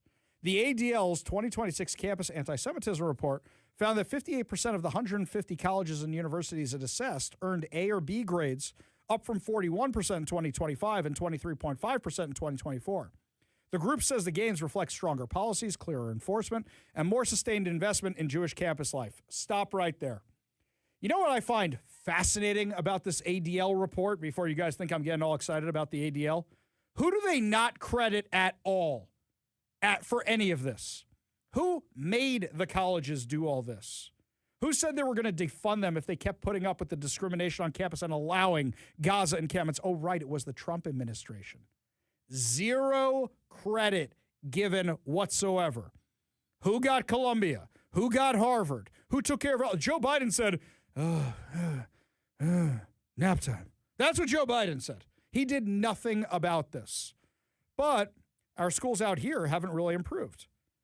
Right here, we have the ADL scorecard said that the University of Washington received a D, the same grade it drew in ADL's Pacific Northwest regional release in 2025. That suggests that UW did not improve, even as the ADL says many schools across the country did. ADL's 2025 regional release also gave Evergreen State College an F. They have pointed to incidents, including the pro-Hamas encampment, occupation-related unrest at UW, along with anti-Semitic vandalism at the home of then-President Anamari Cauchi, as part of the context surrounding the university's grade. The broader picture in Washington has also been shaped by federal pressure. In March of 2025, the U.S. Department of Education's Office for Civil Rights warned 60 universities they could face enforcement action over alleged anti-Semitic discrimination and harassment. 4 Washington schools were on that list: University of Washington, Eastern Washington University, Pacific Lutheran University, and Whitman College. But the ADL gives zero credit to Donald Trump for trying to fix this and having a lot of success in other parts of the country. Beyond insane to me that no credit is given at all. None at all. Crazy stuff. Meanwhile, my friends, you wonder if things are actually getting better on the campus. We haven't heard a lot of reports of bad stuff. They're actually having some interesting speakers on campus coming up soon. I'll actually give you guys some of the info as soon as I have it. We'll spread it out through the airwaves so you can listen to it. And then also, here's something else. We are following these 2 terrorist attacks that are happening, one at a university and one at a synagogue. And in fact, I've got some updates for everybody. So we're going to take a quick break right now. But right afterwards, I'm going to come back with these updates. And let me just say that we have found out the identities of the suspects. And let's just say they're not Presbyterians. We will tell you what we have found out about the suspects and the latest on each of these terror attacks when we come back. You're listening to the Ari Hoffman Show on Talk Radio 570 KVI.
Welcome to the Ari Hoffman Show's final hour free for all. Your calls, your texts, your thoughts, your stories. Streaming live at KVI.com and the KVI app. If you want to be part of the most dangerous show on the airwaves, give us a call or a text at 206-421-5757. That's 206-421-5757. Coming up this hour, Bob Ferguson has something more dangerous than the Rona he's trying to take control of. We'll tell you about that. But first, we got some breaking news for you right now. Talk Radio 570 KVI. Breaking news on the Ari Hoffman Show. We are now learning more about the suspects of the two terror attacks in the United States today. One was at Old Dominion University in Virginia. The other one was at a synagogue in Michigan. Let's start with Old Dominion. So, according to the Jewish News Syndicate, a gunman who opened fire at the Old Dominion University in Norfolk, Virginia, killing one and injuring two more, was previously convicted of attempting to aid the terrorist group ISIS. Law enforcement officials identified the shooter as Mohammed Baylor Jalla, 36, of Virginia. FBI Director Kash Patel said the FBI is investigating the attack as an act of terrorism. Jalla reportedly opened fire on an ROTC class at Old Dominion on Thursday morning. The two injured are reportedly in stable condition.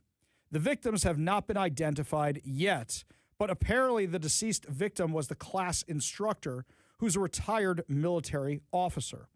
Now, Patel said students in the class subdued and killed this guy after he began shooting, but Virginia Grace McKinnon for the Daily Signal just posted this on social media. You ready for this one? This is nuts. From an ADU ROTC cadet on campus, quote, after the shooter opened fire in the ROTC classroom, cadets in the room jumped on him, stabbed him 22 times, and neutralized him before police arrived on the scene. Thank you to these brave cadets who kept ODU campus safe. Please pray for the Monarch community. Okay, they don't have the guns on them. They got the knives on them as part of the ROTC, so they took this guy down. That's nuts. That's crazy. They prevented this from being so much worse. They stepped in. Incredible. Absolutely incredible. Well, what do we know about this guy?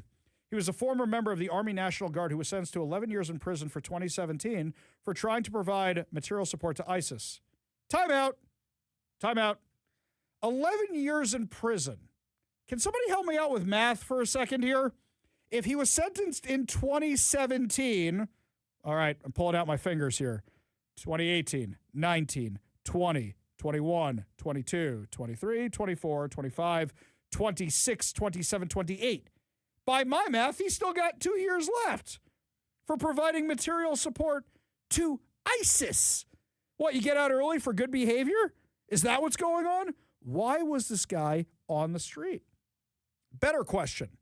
How did this guy get a gun if he was convicted of giving material support to ISIS? You know, these guys are radical fanaticals. You think you can just undo it?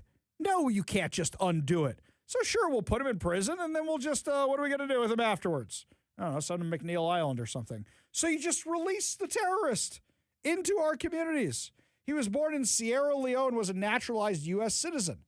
So now you're giving me more reasons that we should say, if you are convicted for providing material support to a terrorist organization and you do not have citizenship from birth and you are a naturalized citizen, you had to swear an oath to be loyal to this country.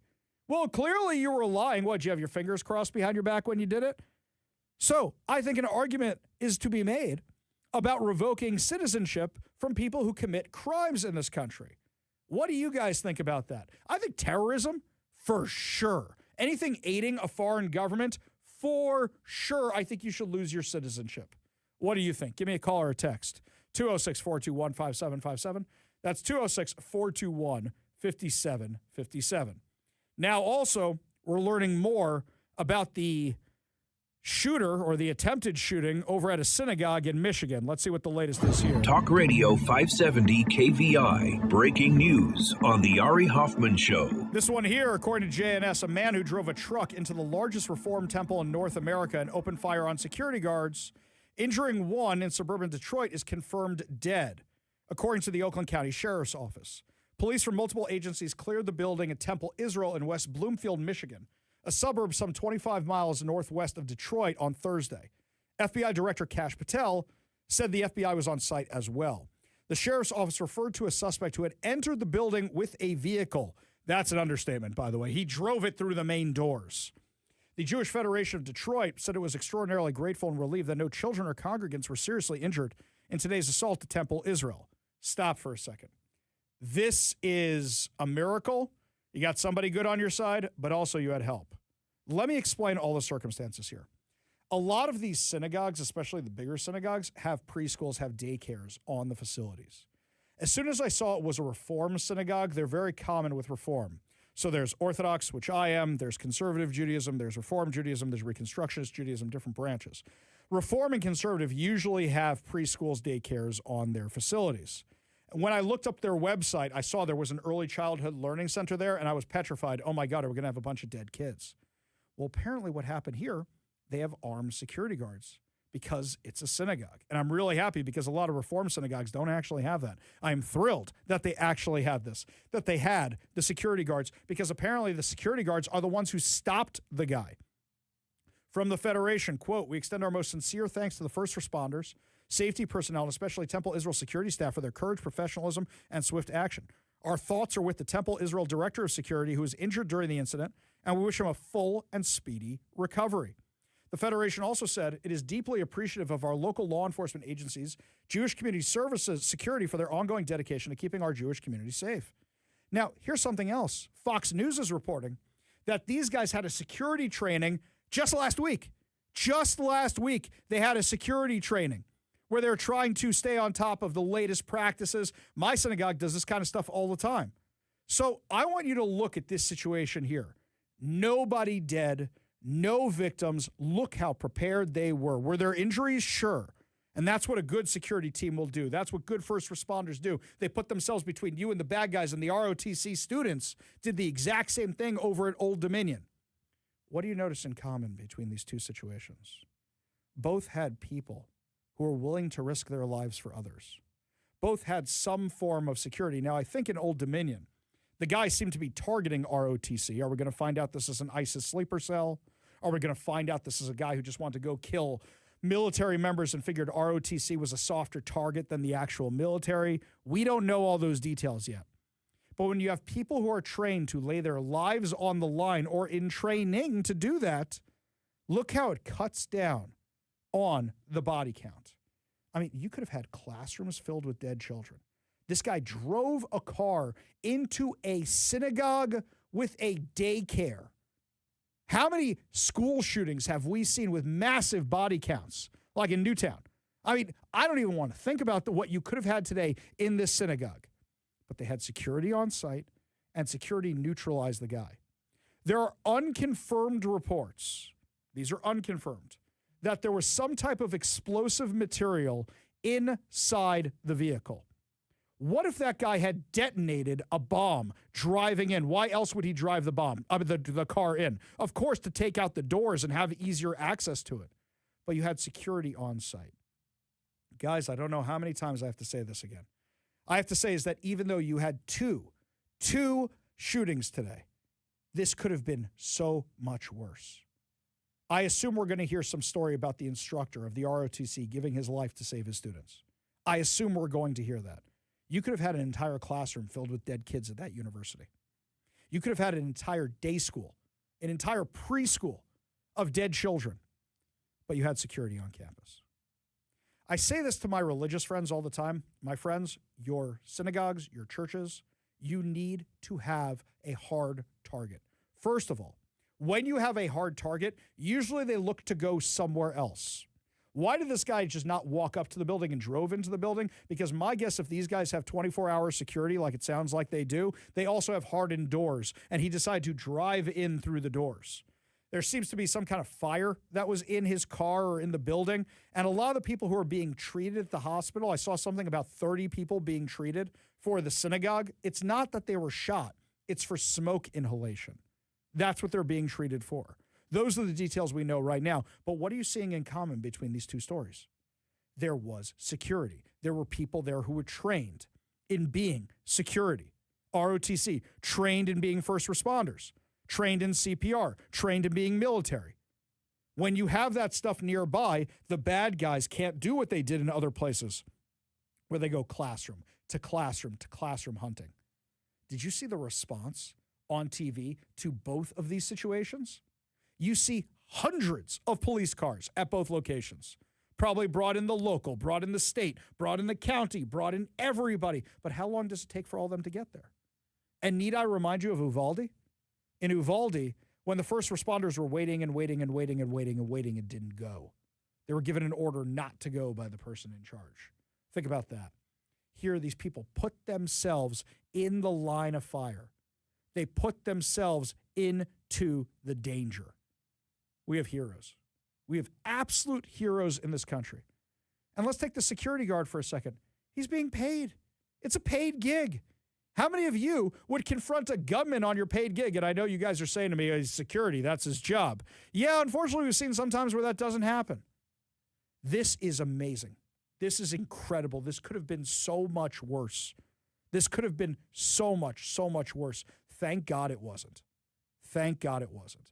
Children from the synagogue's nursery school were evacuated to a local Jewish community center on Thursday afternoon. And the incident prompted precautionary lockdowns at nearby schools and Jewish community centers. Look, I know here in Seattle, everybody was talking about this today. We're all upping our security because whenever these things happen, you're wondering if you're going to be the next target. Smoke was seen rising from the man's truck, which caught fire outside the synagogue. This could have been so much worse. Thank God for our first responders. Thank God for the security guards. Thank God for the ROTC. I'm almost gushing with being relieved and overjoyed at the same time that this wasn't so much worse. What's the lesson we learned from this? You want to cut down on the casualties because you can never prevent a crazy person? You make sure you have armed security. You make sure you're a hard target. We should do this at our schools. We should do this at our churches. You should do this at any religious institution. You should do this at every single school. I don't know why people don't. Pivoting over, is this something that are sleeper cells being activated, or are these lone wolves? We don't know. ISIS again? Well, they're funded by Iran. Is it related to what's going on in the Middle East? We don't know. What we do know right now is that there is chaos in the Strait of Hormuz, and it's messing with the oil prices.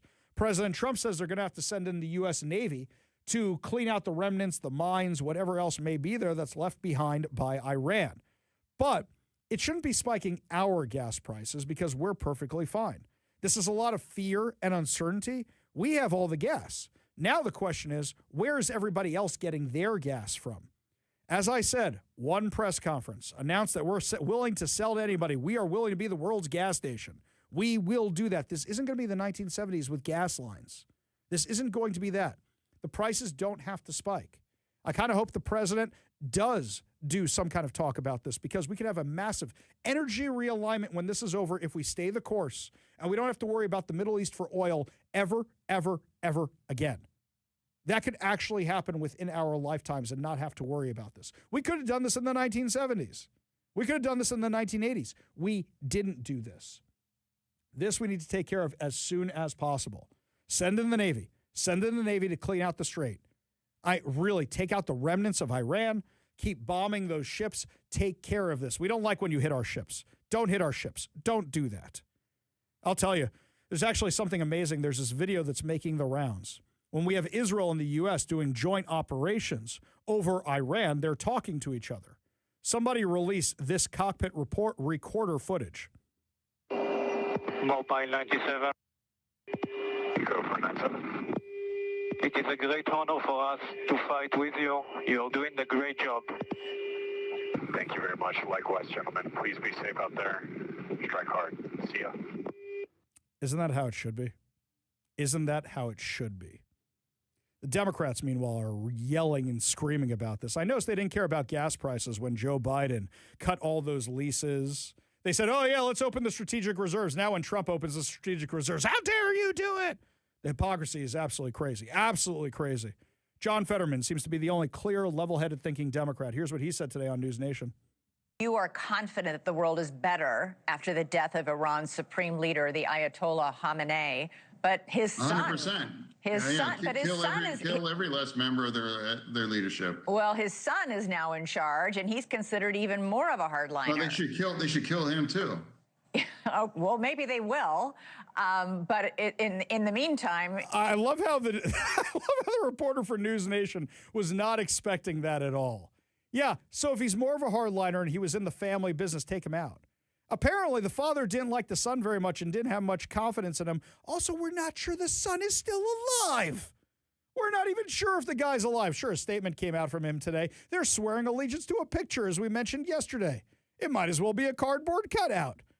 They're swearing allegiance to that. We don't know if the dude's alive. He was in the same strike that killed his dad. Is he alive? We don't know. We don't know. But the fact that they're like, oh, no, he could be worse than his father. Well, then we'll take him out, too. Israel successfully took out the heads of all of Hezbollah with Operation Grim Beeper. Oh, I don't know if you saw this last night. This was crazy. Mini drones were in Iran bombing Iranian terror heads. It was the craziest thing I've ever seen. Now, we don't have a lot of information on this attack, but is it Operation Grim Beeper 2, Electric Boogaloo? Is that what's going on? Because these drones were zeroing in on the IRGC guards in Iran and just blowing them right up. Did the Mossad claim responsibility? Is this a U.S. thing? We have no idea. How are they tracking these guys? Facial recognition? Is it just their cell phone? I mean, really crazy stuff happening, but the video footage of it is amazing. I posted some of it over on my social media accounts. One of these drones, the IRGC, the Iranian Revolutionary Guard, they're setting up these checkpoints to make sure the riffraff and the troublemakers aren't on the streets. Well, it blew up it just zeroed right in on some guy who stopped a car and took him right out. Really incredible stuff that's happening right here. So I'm going to ask the same question I asked yesterday. I'm going to ask the question. The question I have for you is, do we stay the course? Gas prices are going up. We had a caller who told us in California it's over $8 a gallon. Do we stay the course? Do we pull out now? Do we send in the Navy to the Strait of Hormuz? What do you think we should do? Give me a call or a text at 206-421-5757. That's 206-421-5757. Earl in Shoreline says, hey, Ari, was that terrorist released by Joe Biden in his mass pardon at the end of his term? Ooh, that's something we're going to have to check out. I don't think even Joe Biden would be that stupid, but who knows? We will definitely have to check that one out. You know what else we're going to check out? Next up, my friends, Turd Ferguson wants to take control of your health care again. He has a plan for what he wants to do with your health care. It's beyond insane. You thought things were bad during COVID? Oh, no. He's got a new plan of what he wants to do, and it involves the jab. We'll tell you all about it when we come back. You're listening to the Ari Hoffman Show on Talk Radio 570 KVI.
So I'm out at the Kraken game the other night.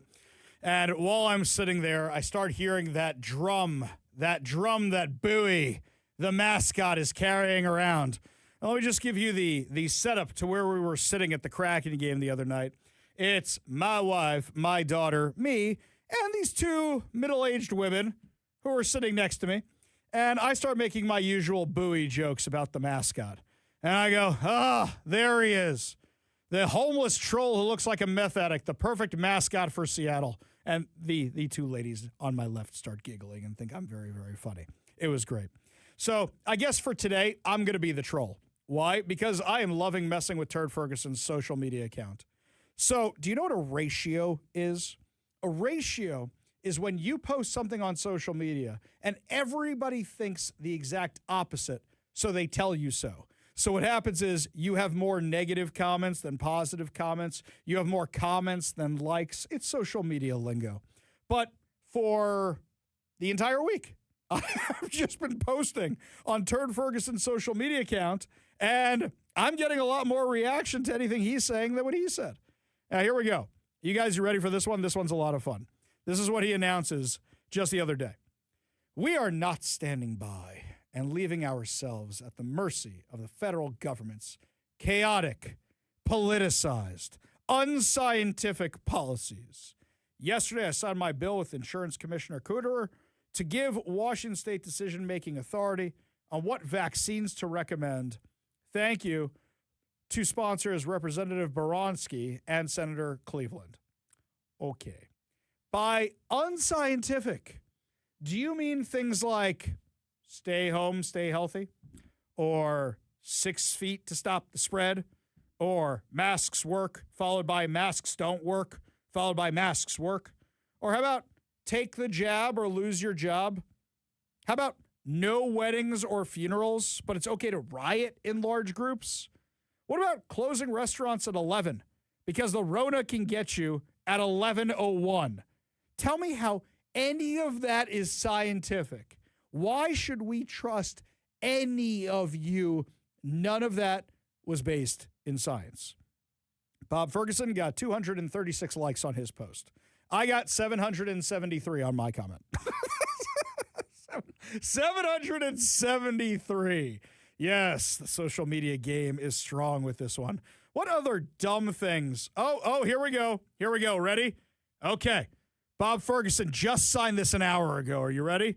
Here we go. Wait a second. We got to do the breaking news on this one. Here we go.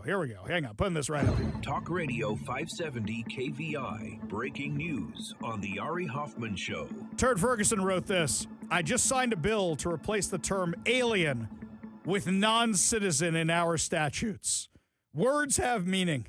We got rid of an outdated, putting it generously, word and replaced it with one with an objective meaning. Thank you to Representative Ty for spot. Wow, bravo. Wow. Well done. That was definitely worth the legislature's time.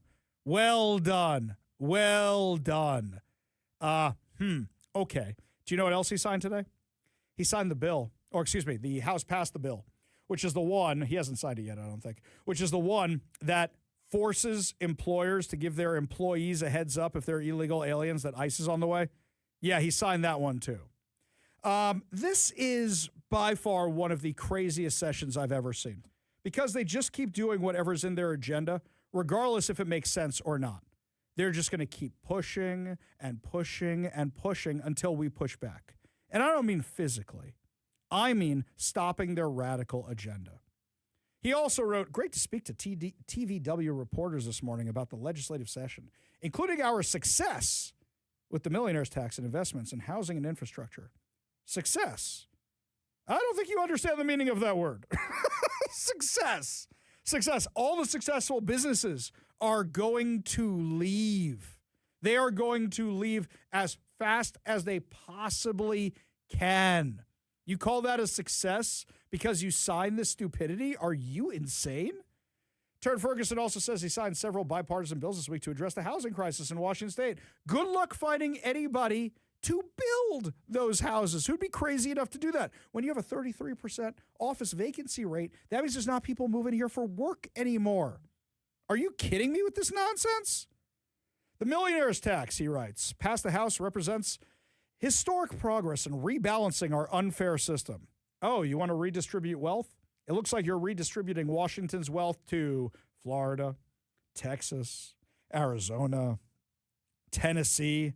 Yeah, you're doing a great job of that.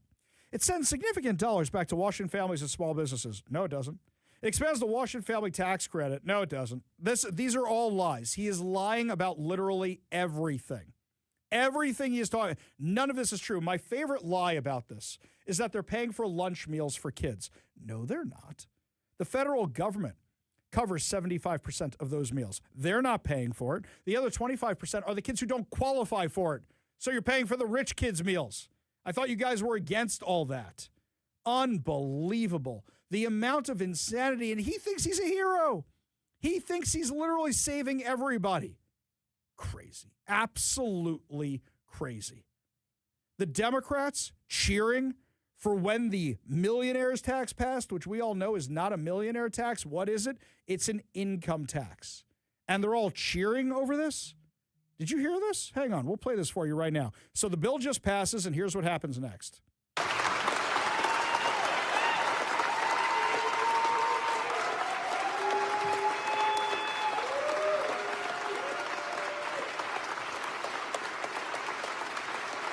They're literally cheering because they get to tax you.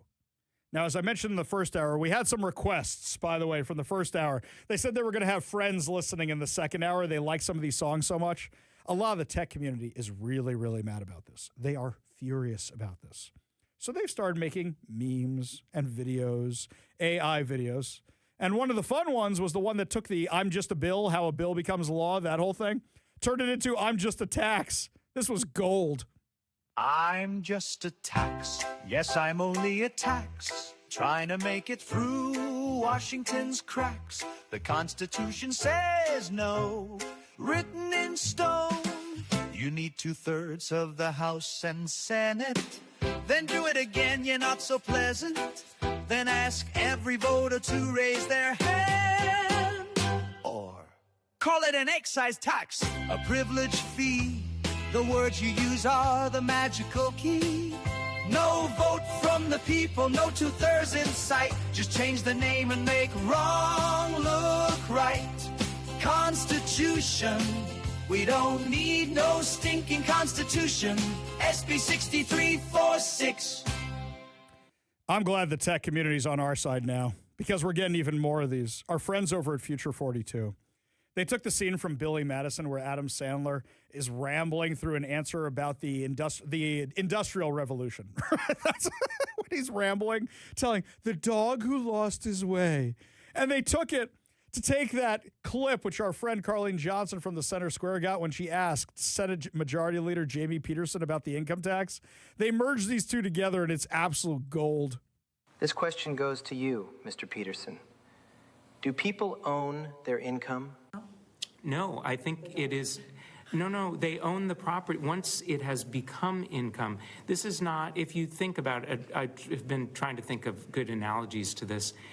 We sometimes have people who come into the United States, right? But they're not considered to have been in the United States because of the legal mechanism by which they got here, right? So there's a question about whether you're lawfully present. It's just an immigration idea. Maybe makes sense only to lawyers, but income is sort of it's this line at which somebody else's property becomes your property, right? That's income. Mr. Peterson, what you've just said is one of the most insanely idiotic things I have ever heard. Everyone in this room is now dumber for having listened to it. I award you no points, and may God have mercy on your soul.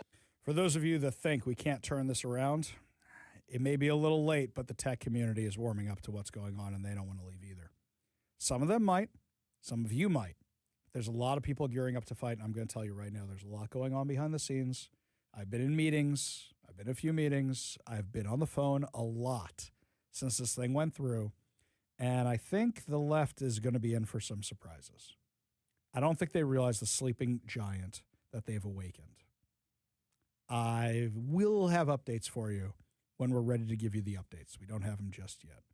But what I do have for you next is we captured one of the top 10 most wanted in America for a crime he committed right here in Washington. We'll tell you what's happening when we come back. You're listening to the Ari Hoffman Show on Talk Radio 570 KVI.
Welcome back to the Ari Hoffman Show. Once again, I ask this question regularly. Do you think we should keep going in Iran? What do you think we should do, even with gas prices going up? So all of you are saying the same thing again. Jeff and Kent, stay the course. It's almost over, and the personal weapons impact along the strait should be monitored and taken out by a missile. Yeah. Here's one here, 360. Ari, we stay the course and finish the job. Otherwise, it would all be for naught. Yeah, exactly right. Forrest Cat, Trump is dealing with Iran the right way. I remember in 1979. It's about time that a brave president destroys this global menace. This one here from the 253. Send the Navy to the Strait of Hormuz. Iran is no longer in control. Do not allow them to control our response. John in Lakewood. Ari, we should stay the course in Iran. Use the U.S. Navy to clear mines and escort the ships in the strait. I'm sure our mine clearing technology is state of the art. This is what everybody is saying, by the way. This is what everybody is saying. Here, Becky and Enumclaw, stay the course. They say if you want this one here from the 206, if you want gas relief in Washington, repeal the Climate Commitment Act. Well, we tried that once. Wish we could do it, but yeah, we tried that once. This one here, has Turd Ferguson ever known how to tell the truth? He makes me sick to my stomach. Yeah, no. John in Auburn. Ari, how much will the income tax bill affect the politicians that put it through? Hopefully they are not exempt. John in Auburn. Yeah, I mean, I noticed that, what was it, Reuben Carlisle?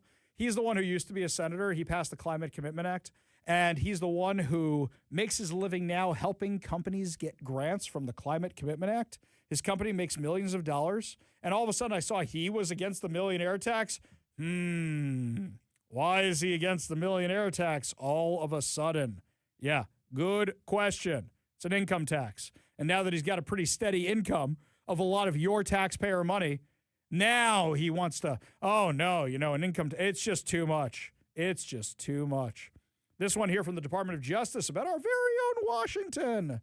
Samuel Ramirez Jr., 33, of Federal Way, Washington, was apprehended without incident on Tuesday, March 10th at 11:13 a.m.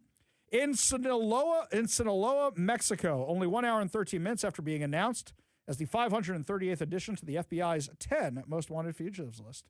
Previous record for shortest arrest time was Billy Austin Bryant, arrested in 1969, 2 hours after being added to the list. Quote, unlike the prior administration, this Department of Justice is arresting the FBI's top 10 most wanted criminals as quickly as they are added to the list, said Pam Bondi. President Trump has unleashed American law enforcement against the worst criminals in our country. Director Patel is doing great work to make America safe again.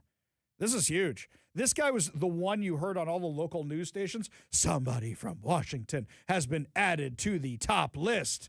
Yeah, no, this guy, they caught him 2 hours afterwards. 2 hours afterwards.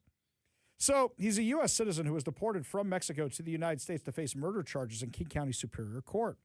He returned to Washington State Wednesday night. His next court appearance will be his arraignment, which will be approximately 2 weeks after he's booked into jail in King County. So I'll reach out to the King County prosecutor and find out all the details about what this guy did. FBI originally had an award of up to $25,000 for this guy. I'll get the court documents. Hopefully have some updates for you tomorrow. We go to the Warrior Injury Law Studio line. Take a call from George and Kenmore. George, what's going on? Hey, Ari. I'm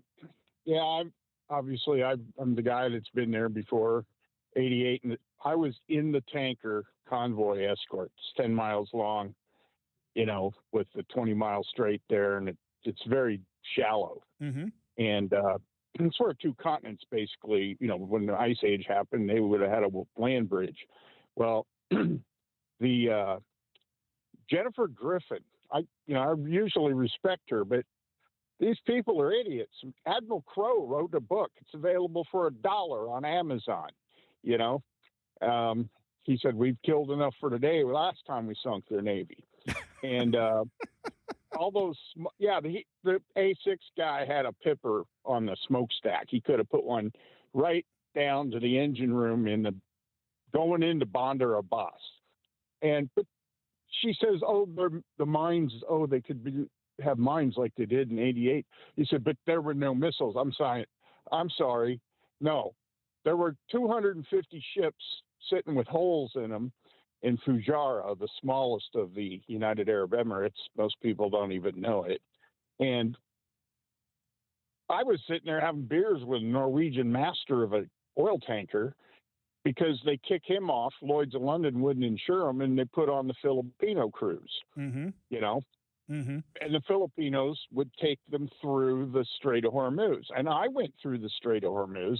The oil rigs were all burning because the 5-inch guns on those destroyers don't miss, and they're semi-auto.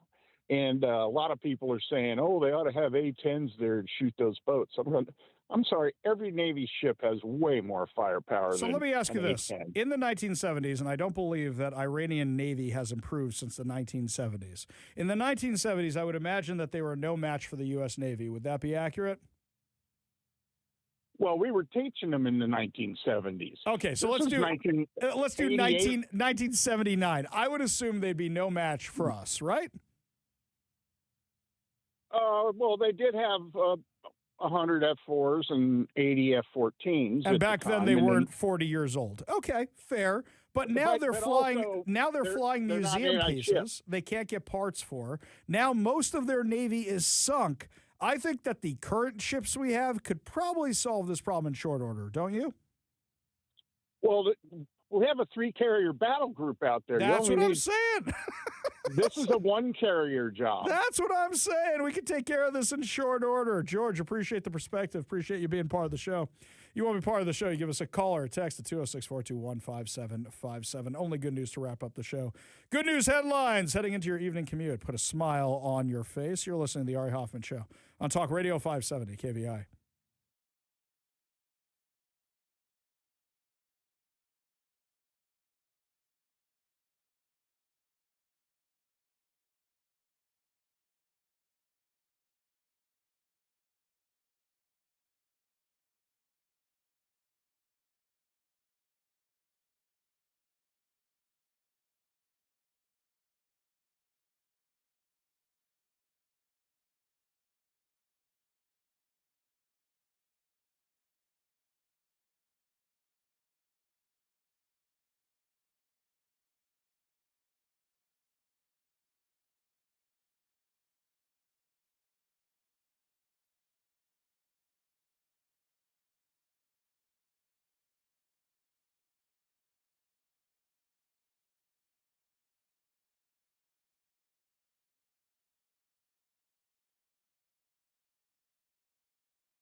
Only good news to wrap up another amazing episode of the Ari Hoffman Show right here on Talk Radio 570 KVI.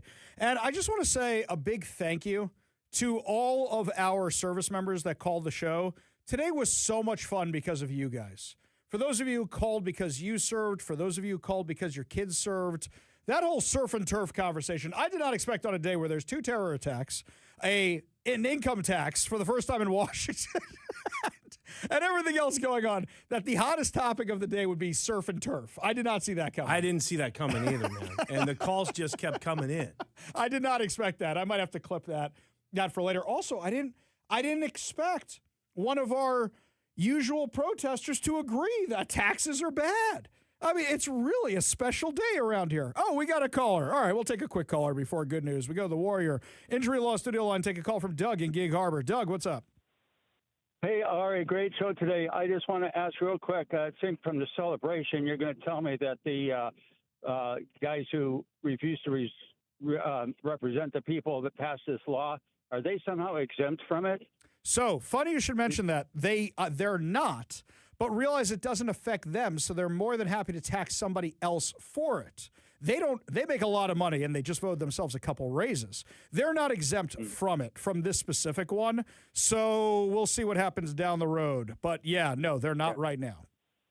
Okay. All right. Thank you, Ari. Yeah, no problem, Doug. Thanks for the call. Appreciate you being part of the show.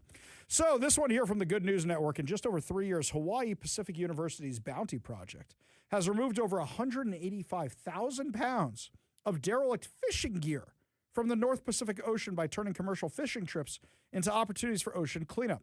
By pulling nets, lines, and floats out of the water before they can drift into reefs, shorelines, or threaten endangered marine wildlife, the Bounty Project is one of only 3 known efforts to remove debris in the distant North Pacific garbage patch. I've heard about this thing. I haven't actually seen it myself. I met one person who had been out there before. They said it was pretty cool and awful at the same time. The Bounty Project was organized by the University's Center for Marine Debris Research and was launched in November of 2022. And their idea is just fishermen are already working in the ocean. So what can you pull out of the ocean? They're trying to find the ghost gear, the stuff that's just floating out there. When I was a water skiing instructor, basically, if you find something adrift, it's yours. You can have it. So when we were working in the Long Island Sound, I found some really great stuff out there. I got Coast Guard gear. I still have it in my house somewhere. I've got actual Coast Guard gear. I tried returning it to the Coast Guard. I even called them. This was back in the 90s when you couldn't just Google their number. It took actual work to find the Coast Guard. And I said, I got a couple of your life jackets and some other stuff I found floating out there. And they said, keep it. They said keep it because they had already replaced it. My dad worked for the Highway Department of Transportation, and he would find, we call them road finds. Yeah. They found I got an Apple iPad. What? The first generation, right when they were brand new. My dad saw it fly off the top of a car. Someone left it up. Somebody put it there when they were getting in the car, probably. And he tried to figure out, and they put it, called the authorities, all this stuff, and put it out there that, hey, we found this. It was here. We saw it come off this car at this time, at this date. Didn't get the license plate. It was too far away. Sure. So wiped it, and it was mine for the longest time. But he would find stuff all the time, and they would have a lost and found. They'd put it in, but after a while, it's like up for grabs. Sure. I had an extra T-top for my Camaro. Awesome. Did it match colors? Yeah. I mean, it was the exact, it was just a T-top for an 80s Camaro. So I had that. That's awesome. Yeah. That's awesome. Somebody must have tried to lost that one. Or lost it on the side of the road and didn't fully secure it before they were heading on out there. Yeah, or tried to pop it Knight Rider style. Yep. Did that. Yeah, I got my first Game Boy. I found it on my front lawn. There was a Game Boy just sitting on my front lawn. Now, mind you, this is when you already had Genesis and you already had everything that came after Game Boy. So, Game Boy came out when I was like 10, 11 or something like that? Sure. I found this when I was 18, and by then it's like my first Game Boy. Yeah, but it wasn't cool anymore, but that's how I got my first Game Boy. It's still sitting somewhere in one of my houses. It had Wario Land in it. I wasn't going to go spend money on it, but it had Wario. It could have had Tetris. I mean, didn't we all love the Tetris? Isn't that why you bought the Game Boy? That's what you wanted it? Yes, that's how I got my first Game Boy. Well, anywho, I found some other stuff out there. I got water skis. I found a couple pairs of water skis out there. Good stuff. The common thing that my dad found often was magazines and videotapes. Left on the side of the road. Yeah. I see. Yes. Moving in with somebody and don't want them to find them. That's funny. That's really, really good. Well, my friends, that's going to do it for us today. But fear not, because we will be back tomorrow with more insane stories and more exciting guests like Brandy Cruz and Lars Larson will be joining us tomorrow. You're listening to the Ari Hoffman Show on Talk Radio 570 KVI.